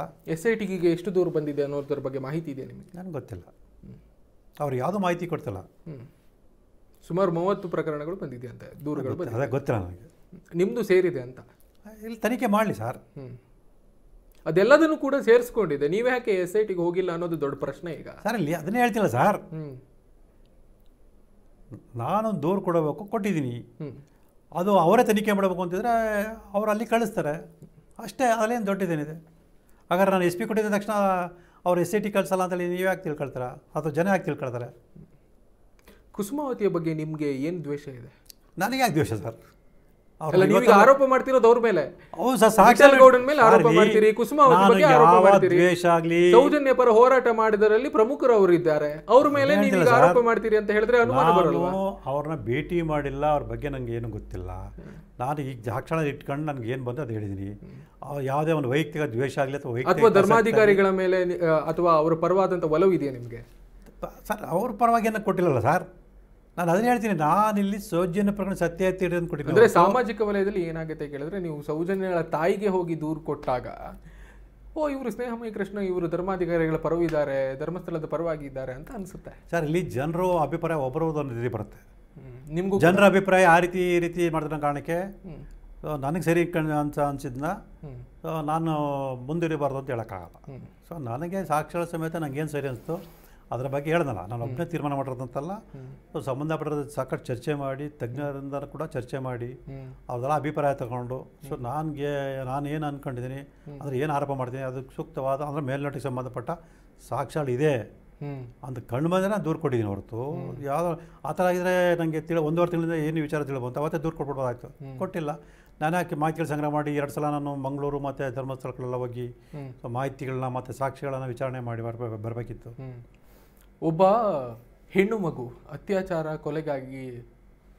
ಕೊಲೆ ಆಗದಂತಹ ಪ್ರಕರಣ ಇದು. ಅತ್ಯಾಚಾರಕ್ಕೊಳಗಾದಂತಹ ಹೆಣ್ಣಿನ ತಾಯಿಯ ಮೇಲೆ ಈ ರೀತಿಯ ಆರೋಪ ಮಾಡ್ತಿರೋದ್ರ ಬಗ್ಗೆ ನಿಮಗೆ ಪಾಪ ಪ್ರಜ್ಞೆ ಕಾಡ್ತಾ ಇಲ್ವಾ? ಸರ್ ಪಾಪ ಪ್ರಜ್ಞೆ ಯಾಕೆ ಕಡೆ ಬರುತ್ತೆ? ನಾನು ಅದನ್ನೇ ಹೇಳ್ತಿಲ್ಲ ಸರ್. ನಾವೇ ನೋಡ್ತಿದ್ದೀವಿ, ಸ್ವಂತ ಮಕ್ಕಳನ್ನು ಕೊಲೆ ಮಾಡಿ ಸುಟ್ಟಾಗದ ತಂದೆ ತಾಯಿಗಳನ್ನ ನಾವು ನೋಡ್ತಾ ಇದ್ದೀವಿ. ಹಾಗನ್ಬಿಟ್ಟು ತಂದೆ ತಾಯಿ ಮೇಲೆ ಆ ಒಂದು ಕೊಲೆ ಮಾಡಿದಂಥ ತಂದೆ ತಾಯಿ ಮೇಲೆ ಆರೋಪ ಮಾಡಿದ ತಕ್ಷಣ ಈ ರೀತಿ ಮಾತಾಡೋಕ್ಕಾಗತ್ತಾ? ಅಂದರೆ ಕುಸುಮಾವತಿ ಸೌಜನ್ಯಗಳನ್ನು ಸಾಯಿಸೋದಕ್ಕೆ, ಅತ್ಯಾಚಾರ ಮಾಡೋದಕ್ಕೆ ಈ ರೀತಿ ಪ್ರಯತ್ನ ಸಾಯಿಸಿದ್ರಂತಲ್ಲ ಸರ್, ಅವ್ರ ವಿಷಯ ಗೊತ್ತಿದೆ. ಮತ್ತೇನು ವಿಷಯ ಮುಚ್ಚಿಡೋದು ಹೇಳ್ತಿದ್ದೀನಿ. ನಾನು ಹೇಳ್ತಿರೋದು ನೀವು ಹೇಳ್ತಿರಲ್ಲ. ಕೃಷ್ಣ ಅವರೇ, ನೀವು ಗಂಭೀರವಾಗಿ ಪರಿಜ್ಞಾನದಿಂದ ಮಾತನಾಡಬೇಕು. ನಾನು ಪರಿಜ್ಞಾನ ನಾನು ಹೇಳ್ತಾರೆ, ನಿಮ್ಗೆ ಉದಾಹರಣೆ ಹೇಳ್ತೀನಿ. ನೀವು ಒಬ್ಬ ತಾಯಿ ಆ ರೀತಿ ಮಾಡೋಕ್ಕೆ ಸಾಧ್ಯ ಇದೆ ಅಂತ ಹೇಳ್ತಿರಲ್ಲ. ಆ ಮನುಷ್ಯನ ಮನಸ್ಸು ಯಾವ ಸಂದರ್ಭ ಯಾವ ರೀತಿ ಇದೆ ಪರಿವರ್ತನೆ ಹೇಳೋಕ್ಕಾಗಲ್ಲ. ಸೊ ನಾನು ಅದನ್ನ ಹೇಳ್ತೀನಿ. ಸೊ ಕುಸುಮಾವತಿ ತಾಯಿ ಅದಕ್ಕೆ ಸ್ಪಷ್ಟೀಕರಣ ಕೊಡಲಿ. ಯಾಕೆ ಅವರು ಒಂದು ಅರ್ಜಿನ ಸಲ್ಲಿಸ್ತಾರೆ, ಇಷ್ಟೇ ಸಾಕು, ಬೇರೆ ಏನು ಬೇಡ ಸರ್. ನಾನು ಕೇಳಿದೆ, ಒಬ್ಬ ಮುಖ್ಯಮಂತ್ರಿ, ರಾಜ್ಯದ ಮುಖ್ಯಮಂತ್ರಿ ಕೂಡ ಸೌಜನ್ಯ ತಾಯಿ ಒಂದು ನ್ಯಾಯಾಲಯಕ್ಕೆ ಒಂದು ಅರ್ಜಿ ಸಲ್ಲಿಸಬೇಕು ಅಂತ ಹೇಳಿದಾಗ ನೀವು ಯಾಕೆ ಅರ್ಜಿ ಸಲ್ಲಿಸ ಅದಕ್ಕೆ ಉತ್ತರ ಕೊಟ್ಬಿಡಿ ಸರ್, ಸಾಕು. ನೀವು ಸಾಮಾಜಿಕ ಹೋರಾಟಗಾರರು ಒಂದು ಮನಸ್ಸು ಮಾಡಬಹುದಾ? ಕುಸುಮಾವತಿ ಅವರಲ್ಲಿ ಹೋಗಿ ಒಂದು ಅರ್ಜಿ ಸಲ್ಲಿಸಿ ಅಂತ ಹೇಳೋದಕ್ಕೆ ಸಾಧ್ಯ ಇದೆಯಾ ನಿಮಗೆ? ನಾನೇ ಕೇಳಿ ಸರ್, ನಾನು ಕಾನೂನಾತ್ಮಕವಾಗಿ ಕೊಟ್ಟಿದ್ದ ಅರ್ಜಿ ಕೊಂಡುಕೊಳ್ಳ ನಾನೇ ಕೊಡ್ಗೆ ಹೋಗ್ತೀನಿ. ಅಲ್ಲಲ್ಲ, ನೀವು ಕುಸುಮಾವತಿ ಅವರನ್ನು ಮನವೊಲಿಸಿ ಅರ್ಜಿ ಸಲ್ಲಿಸಿ ಅಂತ ಹೇಳ್ತಾರೆ. ಈ ರಾಜ್ಯದ ಮುಖ್ಯಮಂತ್ರಿ ಹೇಳಿದಾಗಲೇ ಅವ್ರು ಮಾಡ್ತಿದ್ದಾಗ ನಾನು ಹೋಗಿ ಹೇಳಿದ ತಕ್ಷಣ ಮಾಡ್ತಾರೆ ಅಂತ ತಿಳ್ಕೊಳ್ಳೋದು ತಪ್ಪು, ಅದು ಸರಿಯಲ್ಲ. ಮುಖ್ಯಮಂತ್ರಿಗಿಂತ ನಾನು ದೊಡ್ಡ ಪ್ರಭಾವಿ ವ್ಯಕ್ತಿ ಅಲ್ಲ.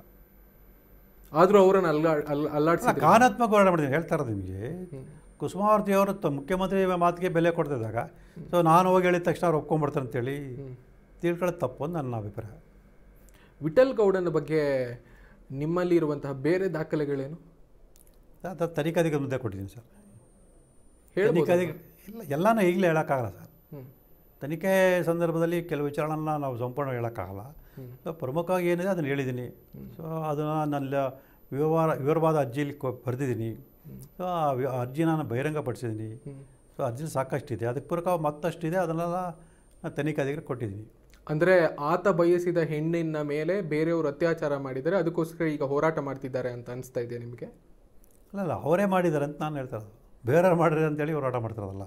ಅತ್ಯಾಚಾರ ಸೊಸೆ ಮೇಲೆ ಅತ್ಯಾಚಾರ ಪ್ರಯತ್ನ ಪಟ್ಟಿದ್ದಾರೆ, ಕೊಲೆ ಅವರೇ ಮಾಡಿದ್ದಾರೆ.